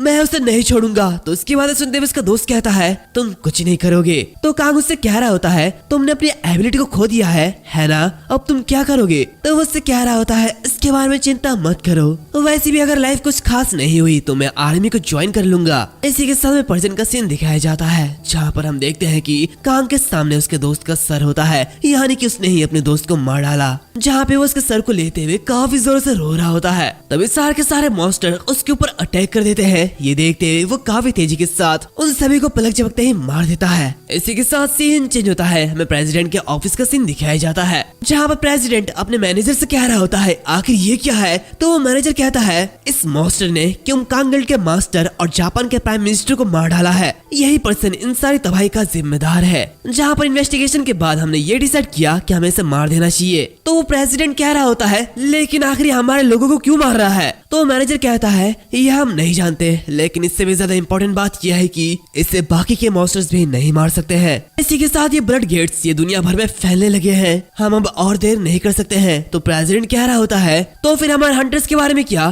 तो वो पर्सन कहता है, वो सभी पूरी तरीके से डिस्ट्रॉय हो चुके हैं। तो प्रेसिडेंट कह रहे होते हैं, जल्दी से फॉरेन हंटर ब्यूरो को कांटेक्ट करो। इसी के साथ सीन चेंज होता है, हम एक पर्सन को देखते हैं जो कि एक बूढ़े आदमी से कह रहा होता है, वो मॉन्स्टर जिसने कोरिया और जापान के हंटर को मार दिया, क्या उसने ये सब ब्लड गेट की वजह से किया? खैर वो काफी ज्यादा दिलचस्प होगा। इसी के साथ हम देखते हैं कि वो वहाँ पे काफी सारे मॉन्स्टर्स और लोगों को मार चुका है। और ये जो पर्सन है ये चाइना का नंबर 1 SSS रैंक लुन जुगुआंग है। इसी के साथ सीन चेंज होता है, हम और एक लेडी को देखते हैं जो कि काम को देखते हुए कह रही होती है, ओह शिट आखिर ये चीज क्या है? इसी के साथ में बताया जाता है, ये जो पर्सन है ये रशिया का नंबर 1 SSS रैंक व्लादिमीर रुसाना है। दूसरी तरफ हम और एक पर्सन को देखते हैं जो कि कह रहा होता है, मैं सुन सकता हूँ, मैं दर्द से चिल्लाते हुए लोगों को सुन सकता हूँ, मुझे जाना होगा। तो उसकी बातें सुनते हुए और एक पर्सन कहते थे, क्या आप ये क्या कह रहे हैं? अगर आप चले गए तो रशिया के वार का क्या होगा?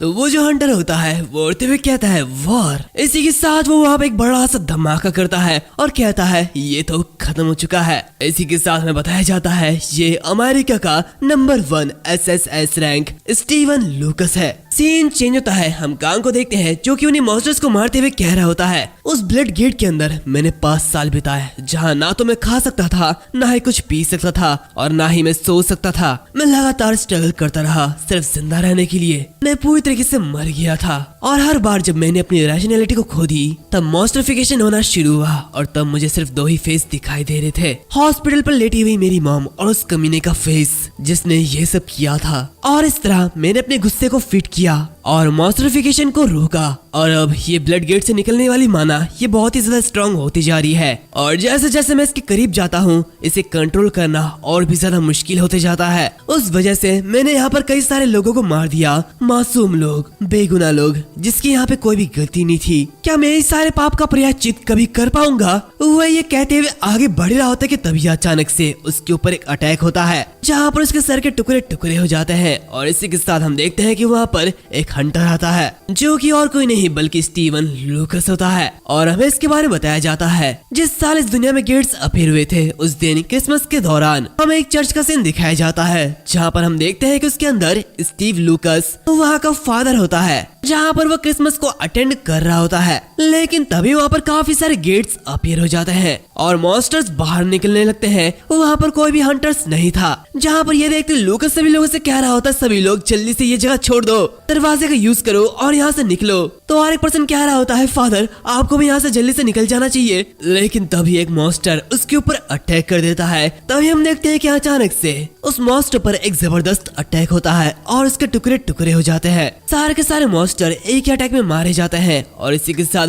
हम लोग उसको देखते हैं जिसके 2 विंग्स बाहर निकलते हैं, और इसी के साथ वो अवेकेंड हो जाता है। जहाँ पर में बताया जाता है वो अमेरिका का सबसे बिगेस्ट चर्च था, जहाँ पर 1 लाख लोग थे, लेकिन फिर भी उन 1 लाख लोगों में से सिर्फ 138 ही लोग थे जिन्हें बहुत ही ज्यादा कम चोट आई, और वहाँ पर किसी की भी डेथ नहीं हुई। जहाँ पर बचपन में कांग भी लूकस को बहुत ही ज्यादा एडमायर करता था, लेकिन अब स्टीवन लूकस उसके सामने है और उसे मारने के लिए खड़ा है। जहाँ पर ये सब देखते हुए कांग मनी मन कह रहा होता है आखिर हमारे देश में क्या कर रहा है। तभी हम देखते हैं कि लूकस उसके ऊपर काफी तेजी से अटैक कर देता है और उसके टुकड़े टुकड़े कर देता है, लेकिन कांग फिर से हील हो जाता है। जो कि देखते लूकस कह रहा होता है ऐसा लगता है कि ये मॉन्स्टर ये इतनी आसानी से नहीं मरने वाला, और इसी के साथ वो अपनी डिवाइन पावर का यूज करते हुए उस पर काफी तेजी के साथ अटैक करता है, जहाँ पर जो कांग होता है वो बहुत ही ज्यादा दूर जाके गिरता है। तभी वो मनी मन कह रहा होता है जो अवेकन पर्सन होते हैं वो दूसरे अवेकन पर्सन के साथ ट्रांसलेशन के बिना माना के जरिए बात कर सकते हैं। हम देखते हैं कि लूकस उस पे और एक अटैक करता है, लेकिन तभी कांग कह रहा होता है मैं कोई मॉन्स्टर नहीं हूँ। तो उसकी बात सुनते हुए लूकस रुक जाता है और उससे कहते कि क्या तुम एक पर्सन हो? तो कांग उससे कह रहा था प्लीज मेरी बात सुनिए, और इसी के साथ उसे सारी की सारी बातें बता देता है। जो कि सुनते हुए लूकस उससे कहता है तो ये सब हुआ था। ये कहते हुए वो उसे गले लगा लेता है और उससे कहता है शायद ये तुम्हारे लिए बहुत ही ज्यादा हार्ड हुआ होगा, है ना? वैसे तुम्हारा नाम क्या है? तो कांग कह रहा होता है मेरा नाम कांग जियंग है। तो उसकी बात सुनते हुए लूकस कहता है मैं लोगों को बचाने के लिए फाइट करता हूँ, फिर भी आज मैंने उनमें से कई सारे लोगों को मार दिया, और उन्हें ना भूलने के लिए मैं उनमें से हर एक के नाम को अपने बॉडी में इनग्रेव करता हूँ। ये कहते हुए वो अपने कपड़े को उतारता है। हम देखते हैं कि उसकी बॉडी में हर एक पर्सन का नाम लिखा है जिसे उसने मारा था। जहाँ पर वो कांग से कहता है कांग जियंग मैं तुम्हारी हेल्प कर सकता हूँ और सारे मॉन्स्टर्स को मार सकता हूँ, लेकिन इस टाइम ये कैलेमिटी ये पूरी दुनिया में फैल गया है और बहुत से लोग मारे जाएंगे, तो मुझे माफ कर देना कांग जियंग, मैं सचमुच बहुत ही ज्यादा शर्मिंदा हूँ। और इसी के साथ वो कांग का नेम अपने गले में लिख देता है। जो कि देखते हुए कांग बहुत ही ज्यादा हैरान होता है। तभी हम देखते हैं कि लूकस काफी तेजी के साथ आगे बढ़ते हुए अपनी डिवाइन पावर का यूज करते हुए उसे मार देता है। दूसरी तरफ हम सिम को देखते हैं जो कि कांग की मॉम को हील कर रही होती है और ये सब देख रही होती है। जहाँ पर कांग की मॉम को ठीक करते हुए वैसे भी उसकी हालत बहुत ही ज्यादा खराब हो गई थी,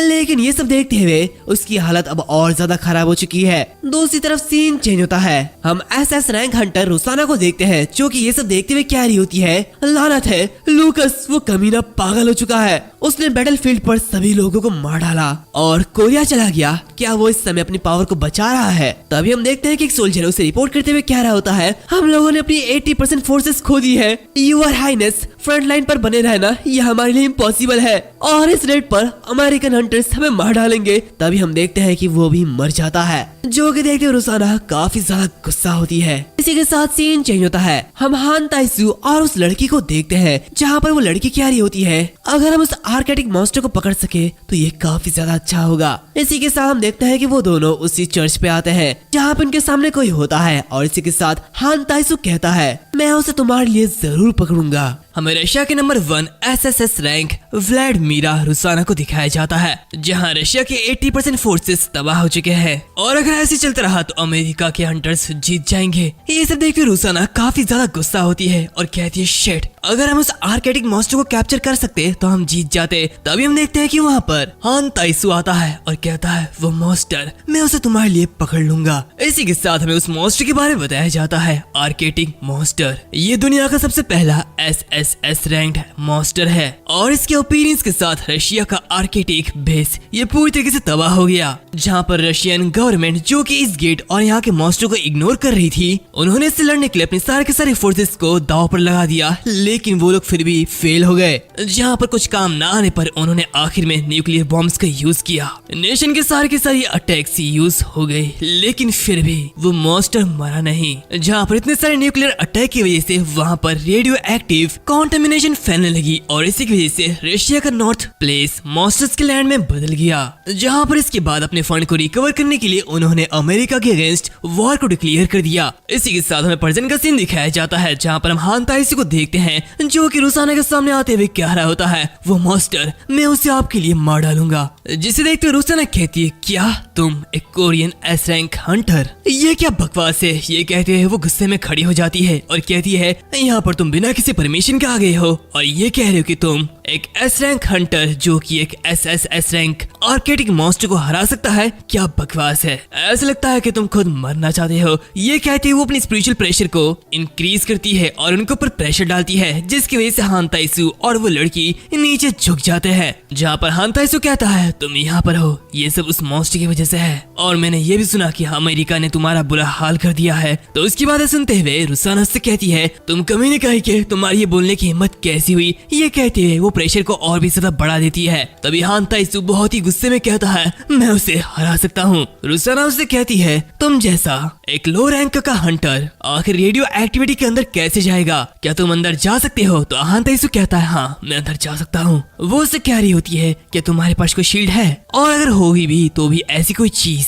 इस हाई कॉन्सेंट्रेशन रेडियो एक्टिविटी के अगेंस्ट नहीं जा सकती है, ये बिल्कुल यूजलेस होगा। तभी वो अचानक कुछ देखती है और बहुत ही ज्यादा हैरान हो जाती है। वो हान ताइसू के अजीब ऑरा वाले शील्ड को देखती है जो कि बहुत ही ज्यादा अजीब होता है। ये देखते वो उससे कहती है आखिर तुम क्या हो। हम देखते हैं कि हान ताइसू के चारों तरफ एक अजीब सा ऑरा बाहर निकल रहा होता है, जहाँ पर रुसाना उससे कह रही होती है कोई बात नहीं, अगर तुम उस आर्केटिक मॉन्स्टर को डिफीट कर दो तो मैं तुम्हें 30% नहीं मैं तुम्हें आधे मॉन्स्टर्स की माना स्टोन्स दूंगी। तो उसकी बातें सुनते हुए हान ताइसू वहाँ से जाते हुए कह रहा होता है जो भी हो मैं उसे जल्दी मार डालूंगा और वापस आऊंगा। ये कहते हुए वो उस आर्केटिक मॉन्स्टर को मारने के लिए निकल पड़ता है। इसी के साथ सीन चेंज होता है। हम लूकस को देखते हैं जो कि कांग को मार रहा होता है। वो उससे कहता है मैं सच में तुमसे माफी मांगता हूँ, लेकिन मुझे तुम्हें मारना ही होगा। और ये कहते हुए वो कांग को मार डालता है। जहाँ पर हम एक दीवार के पीछे देखते हैं कि कांग का एक टुकड़ा बचा हुआ होता है, जिससे कि वो रीजनरेट हो रहा होता है। जहाँ पर वो पूरी तरीके से रीजनरेट होते हुए कहता है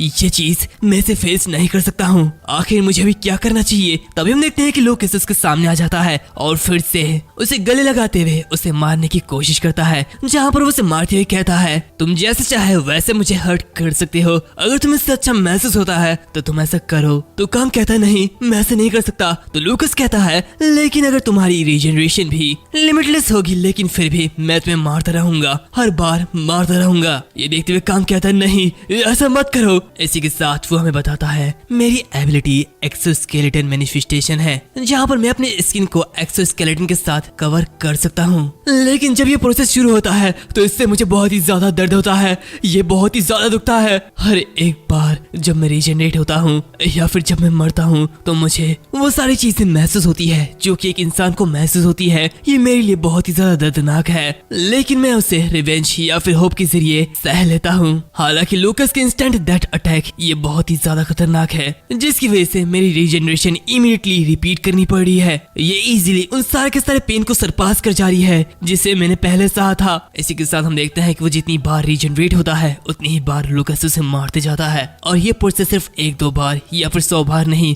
बल्कि हजारों लाखों बार हो रहा होता है। जैसे कि मानो वो किसी लूप में फंस गया हो जहाँ पर वो बस रीजनरेट होता है और मरते जाता है और हर बार जब वो मरता है उसे बहुत ही ज्यादा दर्द होता है। इसी के साथ वो पहले की बातें याद करता है जहाँ पर हानताइसो उसके पास आता है और उससे कहता है आखिर तुम क्या देख रहे हो। तो कांग उसके बातों पर ध्यान नहीं देता। तभी हानताइसो फिर से कहता है आखिर तुम क्या देख रहे हो। तो कांग कहता है ये लूकस का वीडियो है, एक ऐसा हंटर जिसे मैं रिस्पेक्ट करता हूँ, ये मेरा आइडल है। तो उसकी बातें सुनते हुए हानताइसो कहता है हाँ उसकी एबिलिटी वो सच में कमाल की है। बाय द वे तुम्हारी एबिलिटी क्या है। तो उसकी बातें सुनते हुए कांग उससे कह रहा होता है मेरी एबिलिटी ये एक्सोस्केलेटन मैनिफेस्टेशन है। वो ये कह रहा होता है कि तभी हानताइसो उसे काफी जोर से मारते हुए दूर फेंक देता है और कहता है सच में ये बहुत ही ज्यादा बेकार है। इसी के साथ हम प्रेजेंट में देखते हैं जहाँ पर इतनी सारी मौत मरते हुए कांग कह रहा होता है आखिर मेरे साथ ही क्यों, आखिर हमेशा मुझे इतना दर्द क्यों सहना पड़ता है। ये कहते हुए वो अपनी सारी की सारी बातों को याद करने लगता है।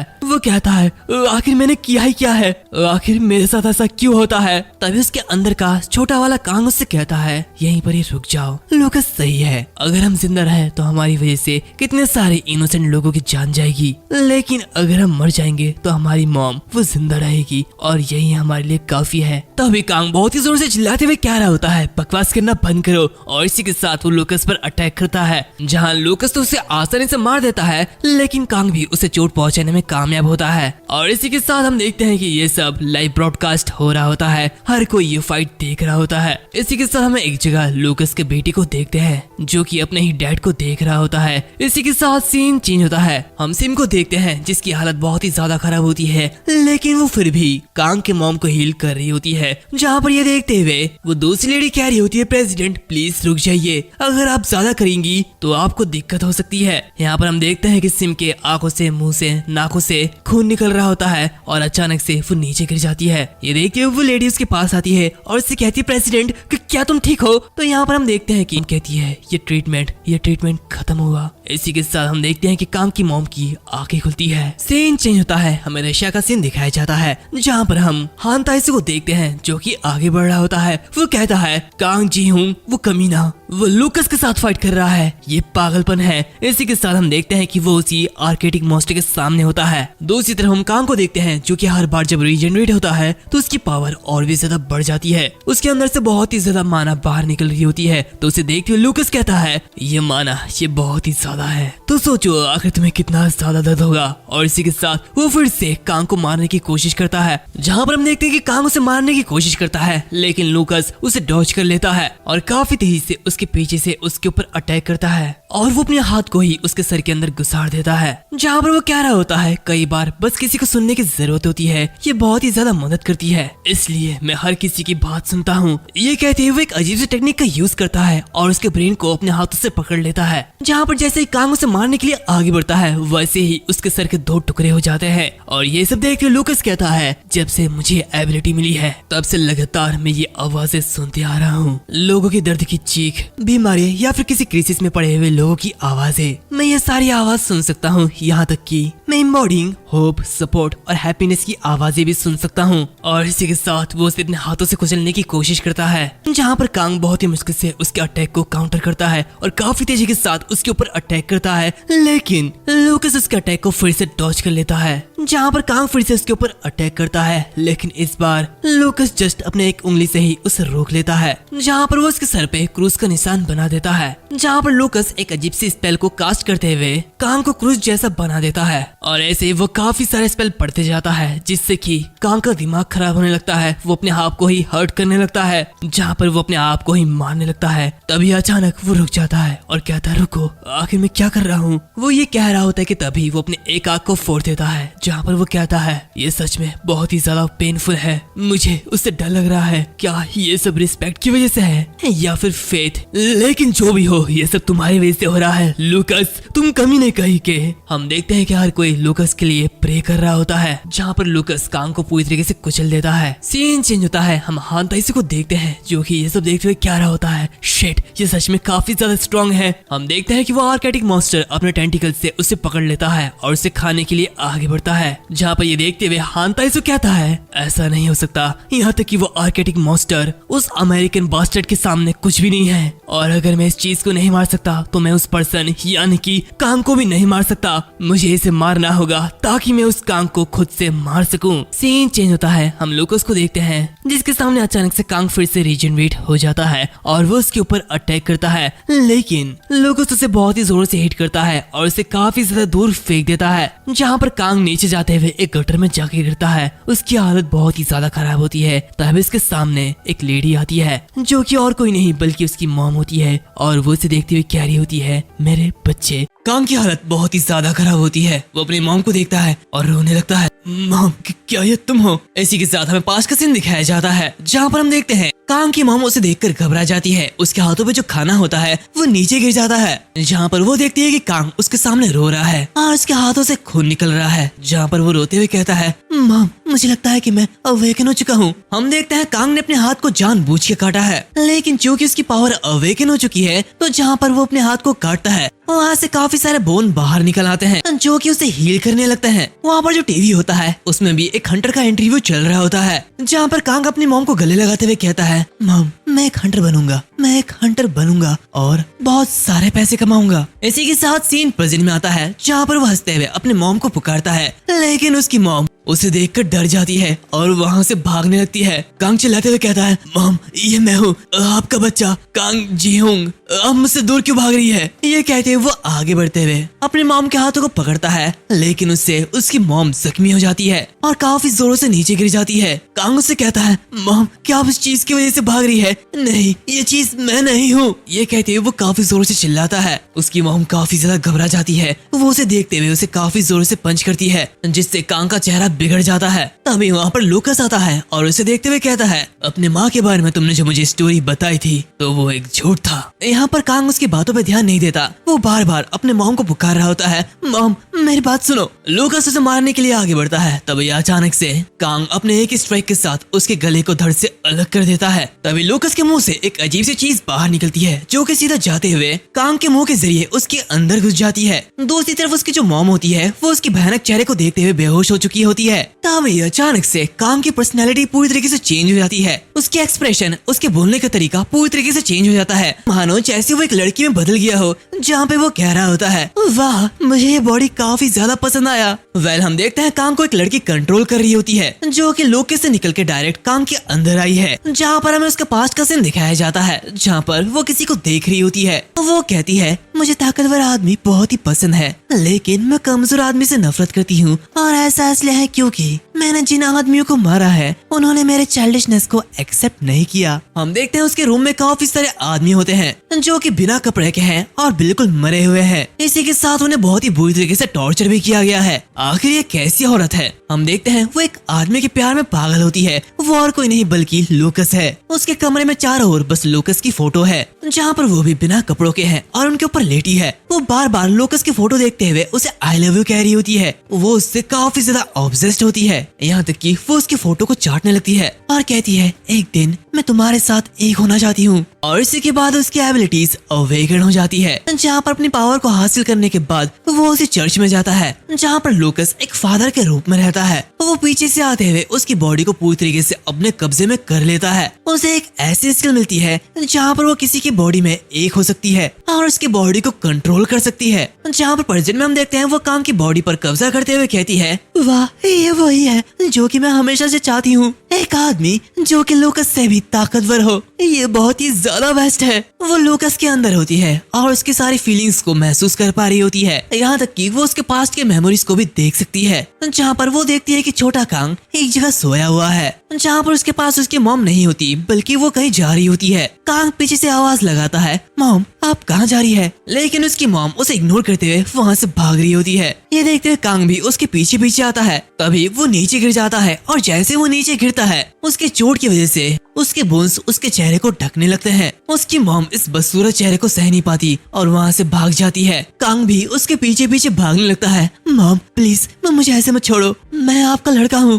प्लीज मेरे पास वापस आ जाइए, मेरे साथ रहिए, आप मुझे छोड़कर ऐसे नहीं जा सकती। क्या ऐसा इसलिए है कि मेरे डैड मेरी वजह से मरे थे, या फिर ये मेरी ऐसी बेकार एबिलिटी की वजह से, क्योंकि मैं एक मॉन्स्टर हूँ। वहाँ पर जोरों से बारिश हो रही होती है और कांग के सामने एक टूटा हुआ शीशे का बॉटल होता है। वो उसे उठाता है और अपने हाथों को काटता है, लेकिन वो फिर से हील हो जाती है। ये देखते हुए वो काफी जोर से चिल्लाता है और फिर से जोरों से अपने आप पर काफी सारे वार करते रहता है। कुछ ही समय बाद उसकी मॉम फिर से आती है और उसे पुकारने लगती है। वो देखते हैं कि कांग की हालत बहुत ही ज्यादा खराब है। कांग भी अपने मॉम को देखते हुए कहता है, मॉम क्या मैंने गलत किया? अगर मैंने ऐसा कुछ किया तो प्लीज मुझे माफ कर देना, लेकिन ये चीज ये कम नहीं हो रही, ये बढ़ते ही जा रही है, मुझे क्या करना चाहिए मॉम? हम देखते हैं उसका एक हाथ बिल्कुल हड्डी से भर जाता है। वो कहता है, मॉम मुझे क्या करना चाहिए, मुझे माफ कर दो। अपने बच्चे की ऐसी हालत देखते हुए उसकी मॉम काफी ज्यादा घबरा जाती है। वो रोते हुए अपने बच्चे को गले लगा लेती है और उससे माफी मांगने लगती है। ये सब यादें देखते हुए वो लेडी हंस रही होती है। ये लड़का ये तो बिल्कुल पागल है, मुझे ये पसंद आया और अब मैं इस बॉडी को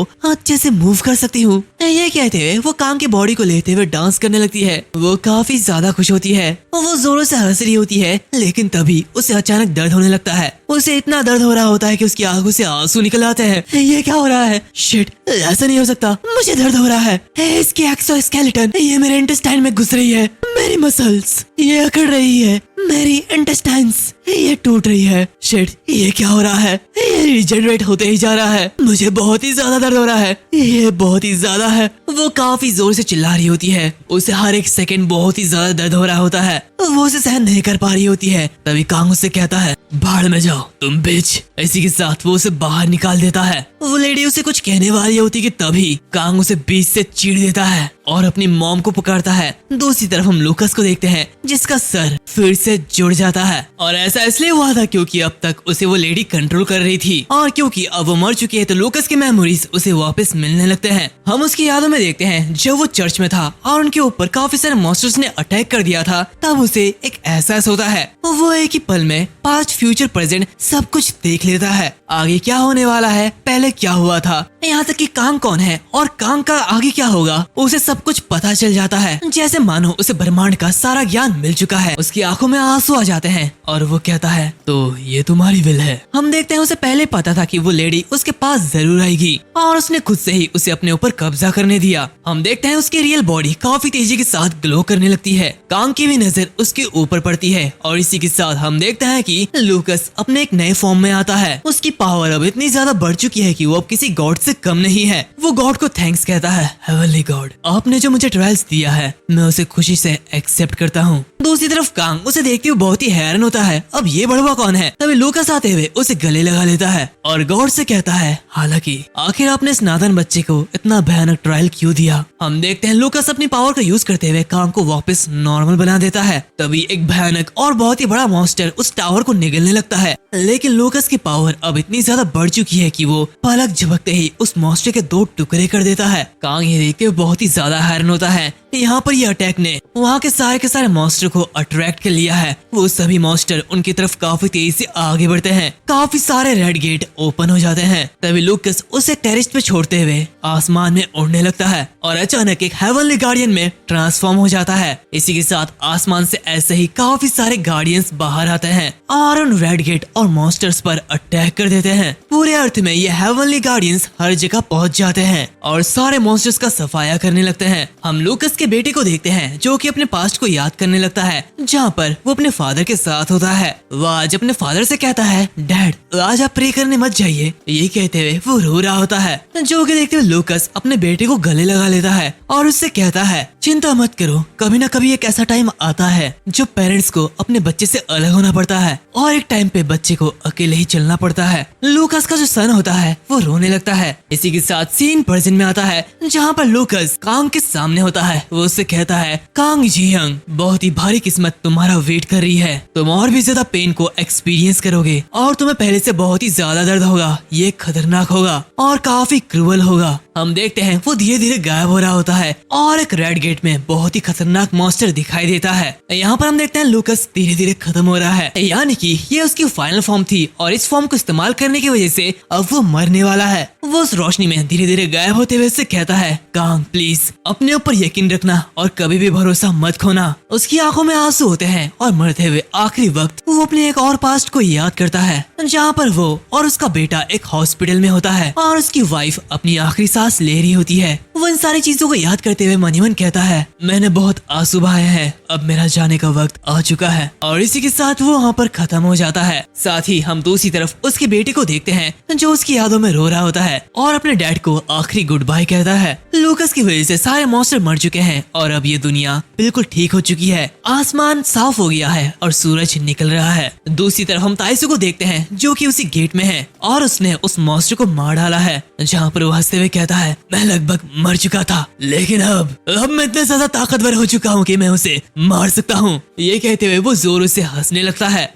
हमें ताइसू का पास्ट दिखाया जाता है, जहाँ पर छोटा ताइसू अपने ब्रदर से कहता है, ब्रदर क्या तुम्हें ये करना ही होगा? तो उसका ब्रदर उससे कहता है, ताइसू मेरी बात सुनो, तुम जितना स्ट्रॉन्ग बनोगे गिल्ड भी उतनी ही बड़ी होगी और ये सब हमारे फादर के लिए है। ताइसू कहता है लेकिन, तो उसका ब्रदर चिल्लाते हुए कहता है, इसे करो। और इसी के साथ वो अपनी पावर से एक जंजीर क्रिएट करते हुए उसके गले को दबोच लेता है और उसे जोरों से खींचते हुए कहता है, मैंने कहा ये करो कमीने कहीं के। ताइसू खांसने लगता है, नहीं मैं ये नहीं कर सकता, लेकिन उसका भाई उसे और भी जोरों से खींचता है। ताइसू को दर्द हो रहा होता है। वो उससे कहता है, मैं तुमसे भीख मांगता हूँ, ऐसा मत करो, मैं इन्हें मारना नहीं चाहता हूँ। हम देखते हैं उसका जो भाई होता है वो उसे कुछ लोगों को मारने के लिए कहता है। इसी के साथ सीन प्रेजेंट में आता है। रोसाना उसे देखते हुए कहती है, इसमें लूकस ने भी थोड़ी सी हेल्प की लेकिन तुमने काफी अच्छा काम किया। इसी के साथ हम देखते हैं कि ताइसू उसके पास पहुंच जाता है। रोसाना उससे कहती है, जैसे कि मैंने वादा किया था आर्केटिक मॉन्स्टर से जो माना स्टोन मिलेंगे मैं उनमें से आधे को तुम्हें दे दूंगी। ताइसू कहता है, नहीं वो सारा मेरा है। रोसाना बिल्कुल हैरान होती है। ताइसू आगे बढ़ते हुए कहता है, मैंने सारे माना स्टोन को ऑब्जॉर्व कर लिया है। तो रोसाना उससे कहती है, लेकिन तुमने ऐसा क्यों किया? तुम्हारी बॉडी से सहन नहीं कर पाएगी। तभी अचानक से ताइसू उसके ऊपर अटैक कर देता है, लेकिन रोसाना भी कम कहा, वो अपने एक ही उंगली से उसे रोक लेती है। यहाँ पर वो टेलेकिनेसिस पावर का यूज कर रही होती है। मुझे बताओ कि आखिर तुमने ऐसा क्यों किया? ताइसू कहता है, यहाँ पर कोई है जिसे मैं मारना चाहता हूँ, इसलिए मैंने ऐसा किया और इसी वजह से अब तुम भी मरने वाली हो। इसी के साथ हम देखते हैं कि वो अचानक से रोसाना के पीछे से बाहर आता है और ये बिल्कुल उसके सोल की तरह लग रहा होता है, या फिर कोई क्लोन टेक्निक। वेल मुझे ठीक से नहीं पता, लेकिन ये बड़ा कूल टेक्निक है। वो बाहर निकलते हुए उसके ऊपर अपने हाथों से अटैक करता है और उसके सर के एक हिस्से को तबाह कर देता है। चारों तरफ बस खून खून हो जाता है, लेकिन रोसाना अब भी जिंदा होती है। वो उससे कहती है, ये माना स्टोन्स ये सारे रेसियन हंटर्स को 10 गुना ज्यादा ताकतवर कर सकती थी, लेकिन तुमने इसे इस वजह से खा लिया। क्या तुम्हें पता नहीं कि रेसिया के आगे फाइट करने से तुम्हारा अंजाम क्या होगा? इसी के साथ हम देखते हैं कि वो अपने आप को पूरी तरीके से हील कर लेती है। उसका आधा सर पूरी तरीके से जल चुका होता है। तभी ताइसू फिर से अपने उसी टेक्निक का यूज करता है और इस बार वो सिर्फ 2 नहीं बल्कि काफी सारे होते हैं और वो सभी मिलके उसके ऊपर अटैक कर देते हैं। लेकिन रोसाना इतनी ज्यादा पावरफुल होती है कि वो एक ही सेकंड में उन सबके चीथड़े उड़ा देती है। ताइसू की बंदी ये देखते हुए घबरा जाती है। ये देखते हुए ताइसू से बचाने के लिए उसे पीछे ले जाता है। रोसाना कहती है, अच्छा तो ऐसी बात है, अगर ऐसा ही है तो सबसे पहले मैं इसे मारूंगी। ये कहते हुए वो काफी सारे बड़े बड़े पत्थर के टुकड़े ताइसू के बंदे के ऊपर दे मारती है, लेकिन ताइसू अपने पावर का यूज करते हुए उसे बचा लेता है और अपने काफी सारे क्लोन बनाते हुए रोसाना पर अटैक करता है। रोसाना बहुत ही ज्यादा ताकतवर होती है, जिसे ताइसू बहुत ही मुश्किल से संभाल रहा होता है। ऐसे ही टाइम बीतता जाता है। ताइसू कोशिश करते जाता है, वो रुकता नहीं। ये लड़ाई काफी टाइम तक चलती है, लेकिन ताइसू अब भी नहीं रुकता। वो काफी सारे क्लोन के साथ फिर से रोसाना के ऊपर अटैक करता है, लेकिन रोसाना उन सभी को ऐसे फोड़ रही होती है जैसे कि मानो दिवाली चल रही हो। आसमान में बस पटाखे नजर आ रहे हैं। वो ताइसू को हवा में उड़ाती है और एक ब्लैक होल में फेंक देती है। तभी हमें ताइसू के पास्ट का सीन दिखाया जाता है, जहाँ पर ताइसू अपने बंदी से मिलता है। वो उससे कह रहा होता है, ये जो मैंने आज किसी को मार डाला, लोगों को मारना ये बहुत ज्यादा बुरा है। ये कहते हुए वो उस स्लाइड के अंदर घुस जाता है, जहाँ पर ये जो भी उसके पीछे पीछे आती है। यहाँ पर ताइसू रो रहा होता है और चिल्लाते हुए कहता है, मैं किसी को मारना नहीं चाहता हूँ, मैं किसी को भी नहीं मारना चाहता। ये कहते हुए वो काफी जोरों से रो रहा होता है और इसी के साथ सीन ऐसे ही प्रेजेंट में आता है, जहाँ पर वो चिल्लाते हुए कहता है, मैं मरना नहीं चाहता हूँ, मैं यहाँ पर नहीं मरना चाहता, मैं यहाँ पर नहीं मरूंगा। और वो ऐसे कहते कहते लाखों करोड़ों क्लोन्स बना लेता है। कांग को मारने की उसकी ये चाहत उसे पागल बना देती है। वो इतने सारे क्लोन बनाता है कि वो ब्लैक होल में एक बड़ा सा पहाड़ क्रिएट कर देता है और वापस रोसाना के ऊपर अटैक कर देता है। सीन कांग की तरफ शिफ्ट होता है जहाँ पर उसके सामने लूकास मर जाता है और कांग की पावर चले जाती है। कांग बिल्कुल बिना कपड़ों के होता है। वो उदास होते हुए नीचे बैठ जाता है और रो रहा होता है। लूकास, आखिर तुमने ये क्या कर दिया? आखिर इतना दर्द क्या था? लेकिन अब मेरी बॉडी ये वापस आ चुकी है, सब कुछ सॉल्व हो चुका है। अब मैं अपने मॉम को देख सकता हूँ, अब मैं अपनी जिंदगी खुशी से जी सकता हूँ। वो काफी ज्यादा खुश होता है। तभी अचानक से कोई आते हुए उसे कुचल कर रख देता है। उसके शरीर का एक अंग भी नहीं बचता, चारों तरफ बस खून ही खून होता है। जहाँ पर से कहता है, अब ये क्या चीज है? इसी के साथ हमें रोसाना के पास्ट का सीन दिखाया जाता है। हम रशिया प्रेसिडेंटल ऑफिस में देखते हैं, वहाँ पर प्रेसिडेंट फ्लोर पर लेटा है। वो कहता है, एक मॉन्स्टर जो कि एक न्यूक्लियर को भी सह सकता है। अब ये दुनिया तबाह होने वाली है, अब इसे कोई भी नहीं बचा सकता। तभी वहाँ पर रोसाना आती है और उससे कहती है, मिस्टर प्रेसिडेंट, हम उसे माना से खत्म कर सकते हैं। हम देखते तब रोसाना रशिया की नेशनल डिफेंस मिनिस्टर थी, जहाँ पर वो कहती है, हमें बस अवेकन को इकट्ठा करने की जरूरत है। तो प्रेसिडेंट उदास होते हुए कहते हैं, नहीं, बहुत लेट हो चुका है, हमने पहले ही सारे न्यूक्लियर बॉम्ब्स को लॉन्च कर दिया है, अब कोई रास्ता नहीं है। रोसाना हैरान होती है, क्या ये तुम क्या कह रहे हो? प्रेसिडेंट कहते हैं, चलो एक साथ मरते हैं। और इसी के साथ काफी सारे न्यूक्लियर्स उनकी तरफ ही आ रहे होते हैं। रोसाना ये देखते हुए कहती है, नहीं, ऐसा नहीं हो सकता। इसी के साथ वो अपने पावर का यूज करती है और अपने टेलीकिनेसिस पावर से वो उन सारे के सारे न्यूक्लियर्स को अंतरिक्ष में ले जाती है और उन्हें बाहर ही ब्लास्ट कर देती है। दूसरी तरफ वो प्रेसिडेंट पहले ही सदमे में है। वो अभी भी भगवान से ये प्रार्थना कर रहा है कि उसे बचा ले। तभी वहाँ पर रोसाना आती है, जो कि देख के प्रेसिडेंट डर जाता है और फिर से लेट जाता है। हम देखते हैं रोसाना को काफी ज्यादा चोट लगी है। और हाँ गाइस, ये चोट उसके पास पहले से ही थी, मतलब ताइसू के अटैक से उसे कुछ भी नहीं हुआ था। वेल, थोड़ी सी गलत एक्सप्लेनेशन के लिए मुझे माफ कर देना। वेल, हम देखते हैं वो उस प्रेसिडेंट की तरफ आगे बढ़ती है और उससे कहती है, मैं माफी चाहती हूँ प्रेसिडेंट, नहीं फादर, मुझे माफ कर देना। ये कहते हुए वो रो रही होती है और हमें पता चलता है ये जो प्रेसिडेंट है ये और कोई नहीं बल्कि उसके फादर है। और इसी के साथ वो अपने फादर को मार देती है। अब अचानक उसे कॉल आता है। वो पर्सन कहता है, रशिया ने पूरी दुनिया में न्यूक्लियर स्ट्राइक कर दी है और अब दुनिया के भलाई के लिए हम रशिया को खत्म करने वाले हैं। ये देखते हुए रोसाना हैरान होती है, ये क्या? नहीं नहीं नहीं, मैं रशिया की नेशनल डिफेंस मिनिस्टर रोसाना हूँ। प्रेसिडेंट मर चुका है, हम सरेंडर करते हैं, आप ऐसा मत करिए। तो वो जो पर्सन होता है वो उसे बीच की उंगली दिखाते हुए कहता है, भाड़ में जाओ। तभी हम देखते हैं कि वहाँ पर उसके बच्चे आते हैं। मॉम, ये क्या हो रहा है? वो उनसे कहती है, तुम लोग यहाँ पे आ गए, मैंने तुम्हें मना किया था यहाँ पर आने के लिए, ये जगह डेंजरस है। जिन्हें देखते हुए वो कहती है, मैडेव, एलिसा, मैं तुम दोनों को प्रोटेक्ट करने की कसम खाती हूँ। और इसी के साथ वो उन दोनों को गले लगा लेती है। इसी के साथ सीन उसी वक्त पर आता है जहाँ पर ताइसू उसके ऊपर अटैक करता है। वो मन ही मन कहती है, हाँ, मैंने अपने बच्चों से प्रॉमिस किया था, मैं अब हार नहीं सकती, मैं इस कमीने से नहीं हार सकती हूँ। वो उसके ऊपर अटैक करने वाली होती कि तभी ताइसू उसके सर को धड़ से अलग कर देता है और उसे पूरी तरीके से खत्म कर देता है। सीन चेंज होता है, हमें रशियन अवेकन रेजिडेंटल डिस्ट्रिक्ट का सीन दिखाया जाता है, जहाँ पर एलिसा एक बूढ़ी औरत से कह रही होती है, वो हंटर्स जो कि अमेरिका गए हैं वो लोग जरूर सेफ होंगे, है ना? तो बूढ़ी औरत उन लोगों से कहती है, ऑफ कोर्स, वो लोग जल्दी आ जाएंगे। तो एलिसा और मेडिसन कहते हैं, हम दोनों भी अवेकन हो चुके हैं, हम भी फाइट कर सकते हैं। तो बूढ़ी औरत कहती है, मैडेव, एलिसा, तुम दोनों को चिंता करने की कोई भी जरूरत नहीं है, कोई ना हमें जरूर प्रोटेक्ट करेगी। वो ये कह रही होती है कि तभी उसके शब्द को पूरा करने से पहले ही कोई उसे मार देता है, साथ ही वो पर्सन मेडिसन को भी मार देता है। वहाँ पर सिर्फ एलिसा ही बचती है। और इसी के साथ हम देखते हैं ये और कोई नहीं बल्कि ताइसू है, जो कि इसके सामने आता है। एलिसा ये देखते हुए बहुत ही ज्यादा घबरा जाती है, लेकिन ताइसू उसे वहाँ पर छोड़ के ही वहाँ से जाने लगता है, क्योंकि उसे काम को मारना है। लेकिन पता नहीं इसको क्या मूड स्विंग होते रहते हैं। वो अपनी पावर का यूज करते हुए एलिसा को भी खत्म कर देता है। वेल गाइस, सच में तुम लोगों को रेस्ट करना चाहिए। ये मानवा में क्या हो रहा है मुझे समझ नहीं आ रहा। ये लोग तो छोटे छोटे बच्चों को भी नहीं छोड़ रहे। वेल, सीन प्रेजेंट में आता है, जहाँ पर कांग की हालत देखते हुए कहता है, आखिर ये क्या है? ये तो बड़ा बकवास चीज है। यहाँ पर हम देखते हैं कांग की पावर अब तक गई नहीं होती, वो फिर से रीजनरेट हो रहा होता है और वहाँ से जाने की कोशिश करता है, लेकिन तभी वो पर्सन लात मारते हुए टेरेस्ट के नीचे फेंक देता है। कांग अपने आप को फिर से रिकवर करता है और आगे बढ़ते हुए अपने मॉम के करीब जा रहा होता है। उसकी हालत ऐसी नहीं है कि वो चल सके, वो रेंग रेंग के आगे बढ़ रहा होता है। यहाँ पर पीछे से बार बार से उसे मार रहा होता है। वो कहता है, ये काफी ज्यादा इंटरेस्टिंग है। कांग जैसे ही अपने मॉम को पुकारने के लिए एम वर्ड कहता है, उससे पहले ही ताइसू उसे मार रहा होता है और ऐसा वो हर बार करता है।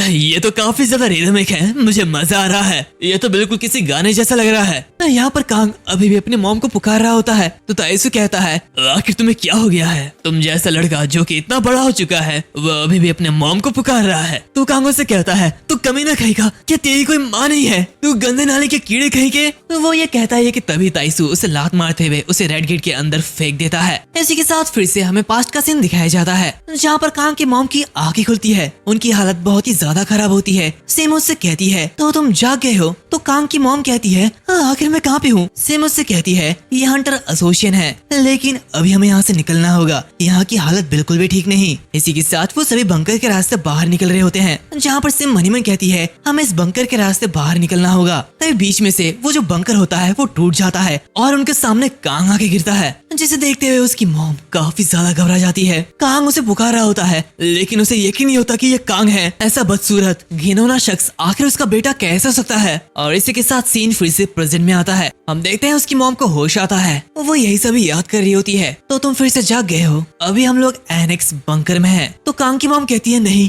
ऐसा नहीं हो सकता, वो चीज वो मेरा लड़का नहीं हो सकता। ये कहते हुए वो चिल्ला रही होती है। तो सेम उससे कहती है वो तुम्हारा बच्चा ही है, तुम्हारा बच्चा कांग जियंग। एक एक्सीडेंट की वजह से वो एक ब्लड गेट में फंस गया था। हालांकि वो वहाँ से भाग के बच निकला, लेकिन मॉन्स्टरफिकेशन की वजह से वो एक मॉन्स्टर में चेंज हो गया। वो कांग की मॉम को कांग की फुटेज दिखा रही होती है जहाँ पर ये देखते हुए कांग की मॉम जोरों से रो रही होती है। सेम उससे कहती है उसके बाद उसने ब्लड गेट के एक्सप्लोजन को बंद किया और वर्ल्ड के हंटर से फाइट करने लगा। वो ये सब इसलिए कर रहा है ताकि वो तुम्हें बचा सके।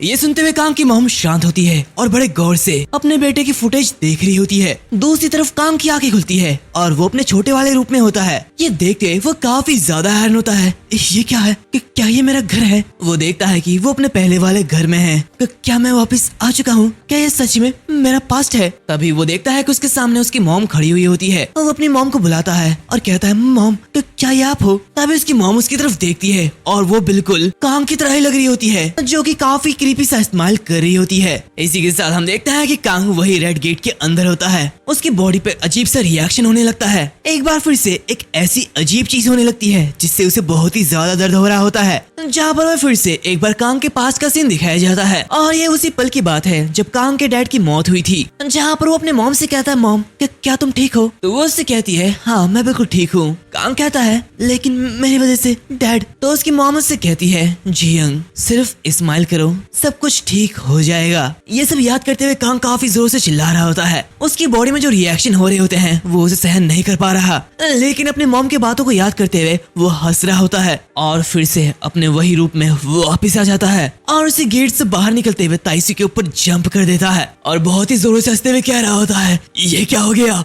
मैं फिर से वही बदसूरत चीज बन गया, मैं सिर्फ अपनी मॉम को देखना चाहता हूँ, मुझे यहाँ से जाना होगा। ये कहते हुए वो वहाँ से जाने लगता है। तभी वो अचानक से अपनी पूरी बॉडी को रोटेट करते हुए ताइसू की तरफ मुड़ जाता है, जैसे कि मानो उसे किसी घोस्ट ने पोजेस किया है। वो ताइसू से कहता है आखिर तूने ऐसा क्यों किया, आखिर तूने मेरे साथ ऐसा क्यों किया, तू कमीना कहीं का। और सच में गाइस ये इस बार बहुत ही ज्यादा डरावना लग रहा है। तभी वो जो पर्सन होता है वो उससे बचने के लिए दूर हट जाता है, लेकिन कांग फिर से उसके ऊपर अटैक कर देता है। तभी सीन चाइना में शिफ्ट होता है। एक हंटर किसी पर्सन से कह रहा होता है वो मॉन्स्टर वो एक अलग लेवल पर है, यहाँ तक कि अमेरिका भी उससे हार गया है, क्या हम फाइट बैक कर पाएंगे। उसके सामने जो पर्सन बैठी हुई होती है वो कहती है हाँ ये कितना ज्यादा बेकार है, तुम्हें क्या लगता है कि वो हार जाएगा। हम देखते हैं जो पर्सन है ये चाइना के नंबर 2 SSS रैंक लिंग झुवई है, यानी कि इसका मतलब कांग जिस पर्सन से फाइट कर रहा है वो एक चाइनीज हंटर है, जो कि शायद से कोई एरागर हंटर नहीं बल्कि काफी ज्यादा पावरफुल होगा। झुवई कहती है वो मेरा ब्रदर है। चाइना ने अपनी हाई नंबर्स के हंटर्स के साथ गेट्स डिवीजन को काफी जल्दी रिसॉल्व कर लिया। इसमें जो हंटर्स थे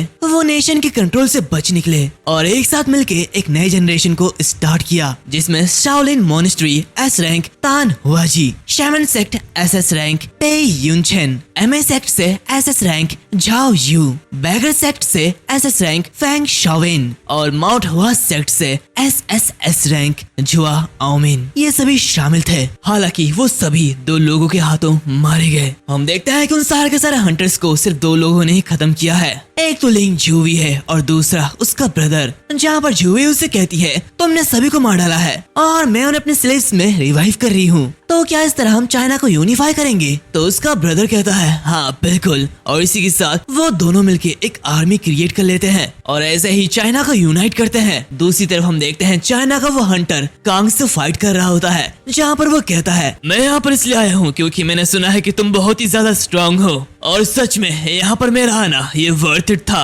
ये कहते हुए वो कांग के 2 टुकड़े कर देता है, जहाँ पर हमें जुवे की आवाज आती है। इन दोनों के फाइट में सिर्फ एक इंसान है जो कि जिंदा बचेगा और वो है चाइना का नंबर 1 SSS रैंक लिंग गुआंग। तभी अचानक से कांग गुआंग के चीथे उड़ा देता है, वो उसके टुकड़े टुकड़े कर देता है, जहाँ पर वो कहता है क्या तुम्हें मजा आ रहा है? तो अब बताओ कैसा लग रहा है? तभी अचानक से गुआंग जो है वो फिर से रीजनरेट हो जाता है, यानी कि इस पर्सन के पास भी एक कमाल की हीलिंग एबिलिटी है और इसी के साथ वो कांग के ऊपर काफी सारे अटैक करता है। ये अटैक इतना ज्यादा पावरफुल था कि वो जिस बिल्डिंग पे थे उसके हजारों टुकड़े हो जाते हैं, जहाँ पर गुआंग कहता है हाँ मुझे सच में बहुत ही ज्यादा मजा आ रहा है। तभी कांग पीछे से आता है और इससे कहता है यस मुझे भी बहुत ही ज्यादा मजा आ रहा है, अब तुम मरो कमीने कहीं के। कांग का अटैक इतना ज्यादा पावरफुल होता है कि वहाँ पर एक बड़ा सा ब्लास्ट होता है, लेकिन जुआंग उसे काफी इजीली ब्लॉक कर देता है और कहता है लेकिन मुझे ये एक बात बिल्कुल भी समझ नहीं आ रही, वो स्ट्रॉन्ग एंटिटी जिससे मैं फाइट करना चाहता था वो एक मॉन्स्टर होना चाहिए, लेकिन तुम तो एक इंसान हो। कांग कहता है तो इसमें क्या हो गया? जो भी हो मैं तुम्हारे अंदर से माना सेंस कर पा रहा हूँ और इसका मतलब यह है कि तुम डेफिनेटली एक मॉन्स्टर हो। ये सुनते हुए कांग को गुस्सा आ जाता है और वो काफी जोरों से उसे एक हेडबट मारता है, जहाँ पर गुआंग कहता है लेकिन एक बात तो है मॉन्स्टर फाइट करते समय किसी को भी प्रोटेक्ट नहीं करते, इसका मतलब जरूर तुम्हारे पास कोई ना कोई होगा या फिर कोई उस और होगा जिसकी तुम चिंता करते हो। ये कहते हुए वो उसी हंटर एसोसिएशन की तरफ इशारा करता है। उसके जवाब में कांग कहता है हाँ यहाँ पर कोई है जिससे मैं बहुत ही ज्यादा प्यार करता हूँ और वो मेरी मॉम है, भले उसने मुझे छोड़ दिया है और भाग गई लेकिन मैं अभी भी उनसे प्यार करता हूँ। गुआंग कहता है तो इसके पीछे कहानी है। वेल मेरी भी एक कहानी है। जब मैं और मेरे सिस्टर छोटे थे तब हमने ठान लिया था कि हम सबसे स्ट्रॉन्गेस्ट बनेंगे, भले ही सामने जितने भी पावरफुल एनिमीज क्यों ना हो हम उनसे फाइट करेंगे। तो अगर तुम स्ट्रांग हो तो मैं तुम्हें जरूर हराऊंगा, तो अगर तुम स्ट्रांग हो तो मैं तुमसे फाइट करूंगा और तुम्हें हराऊंगा, तो चलो इसे करते हैं। और वो अपने वेपन के साथ फाइट करना शुरू कर देता है। हम देखते हैं उसके वेपन में भी कुछ फेस जैसा होता है और ये बिल्कुल इंसानों जैसा होता है, उन्हें भी दर्द हो रहा होता है। गुआंग कहता है मुझे मजा आ रहा है, तो कांग हंसते हुए कहता है हाँ और मुझे भी।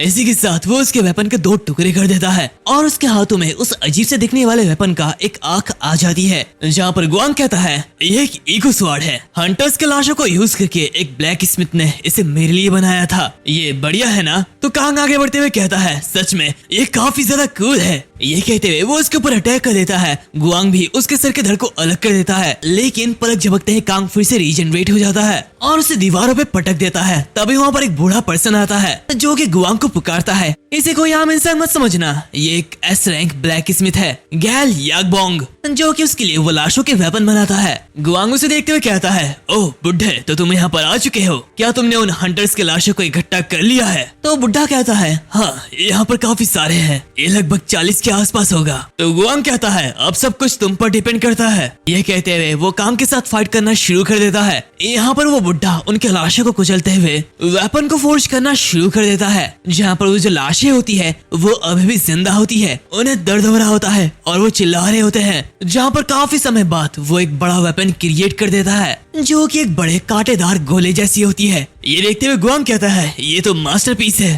Thanks bro. और इसी के साथ वो उस वेपन को लेते हुए कांग के ऊपर पटक देता है। उस वेपन में जो लाशें होती है वो सभी चिल्ला रहे होते हैं, कोई अपने मॉम को पुकार रहा होता है तो कोई अपने चाहने वाले को। जहाँ पर एक बच्चा अपनी मॉम को पुकार रहा होता है तो उसकी मॉम उसके बच्चे को। कांग उनके सर को लेते हुए उन्हें मिक्स कर देता है और कहता है हो गया तुम्हारा एक फैमिली रियूनियन, बताओ ये कैसे लग रहा है? सच में ये अमेजिंग है। ये कहते हुए वो उन्हें चाट रहा होता है। वो सारे स्टूपिड कमीने जो कि मॉन्स्टर्स के जरिए मारे गए हैं वो सभी यहाँ पर इकट्ठा है। मैंने भी इन जैसे कई सारे लोगों को मारा है जो कि एक पल जिंदा थे, लेकिन अब ये तो पहले ही मरे हुए हैं। ये मेरे लिए और भी ज्यादा इजी है, इन्हें खत्म करने में मुझे मजा आ रहा है, ये बहुत ही ज्यादा इजी है। और ये कहते हुए वो उस वेपन के टुकड़े टुकड़े कर देता है। तभी गुआंग उसके ऊपर एक और सीक्रेट वेपन से अटैक कर देता है और उसे बताता है मैं अपने हर फाइट को रिकॉर्ड करना चाहता था और इसी की तलाश में मुझे 5 साल पहले कोरिया में एक आँख मिली। और क्या तुम जानते हो इस आँख का ओनर कौन है? उस वेपन के माना को कांग सेंस कर पा रहा होता है, जहाँ पर उसे पता चलता है ये वेपन और कोई नहीं बल्कि उसका बेस्ट फ्रेंड है जिसे उसने ही मार दिया था। हम देखते हैं उस वेपन की वजह से गुआंग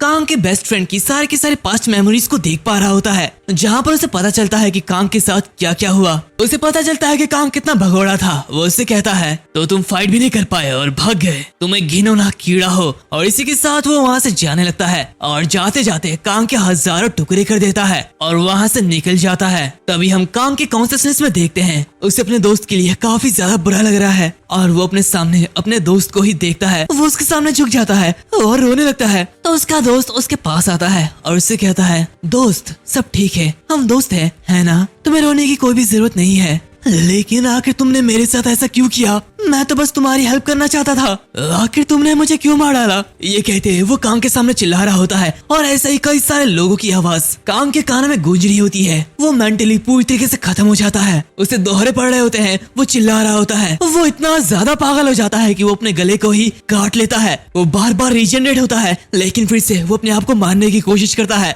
वो जितनी बार रीजनरेट होता है उतनी ही बार अपने गले को काट रहा होता है। ऐसे ही वो हजारों लाखों बार कर रहा होता है। कांग की ऐसी हरकत देखते हुए गुआंग उसकी तरफ मुड़ता है, जहाँ पर कांग उससे कहता है क्या तुम मुझे मार सकते हो? सीन फिर से चाइना में शिफ्ट होता है। हमें उसी हवेली का सीन दिखाया जाता है जहाँ पर जुए कह रही होती है मैं ये जानना चाहती हूँ कि क्या उसे मजा आ रहा है। तभी वो हंटर उससे कहता है जुए नॉर्थ इंड के सारे हंटर्स वो खत्म हो चुके हैं। जुए ये सुनते हुए काफी ज्यादा हैरान होती है और कहती है ऐसा कैसे हो सकता है? दूसरी तरफ हम देखते हैं कि ताइसू ने वहाँ के सारे हंटर्स को खत्म कर दिया है।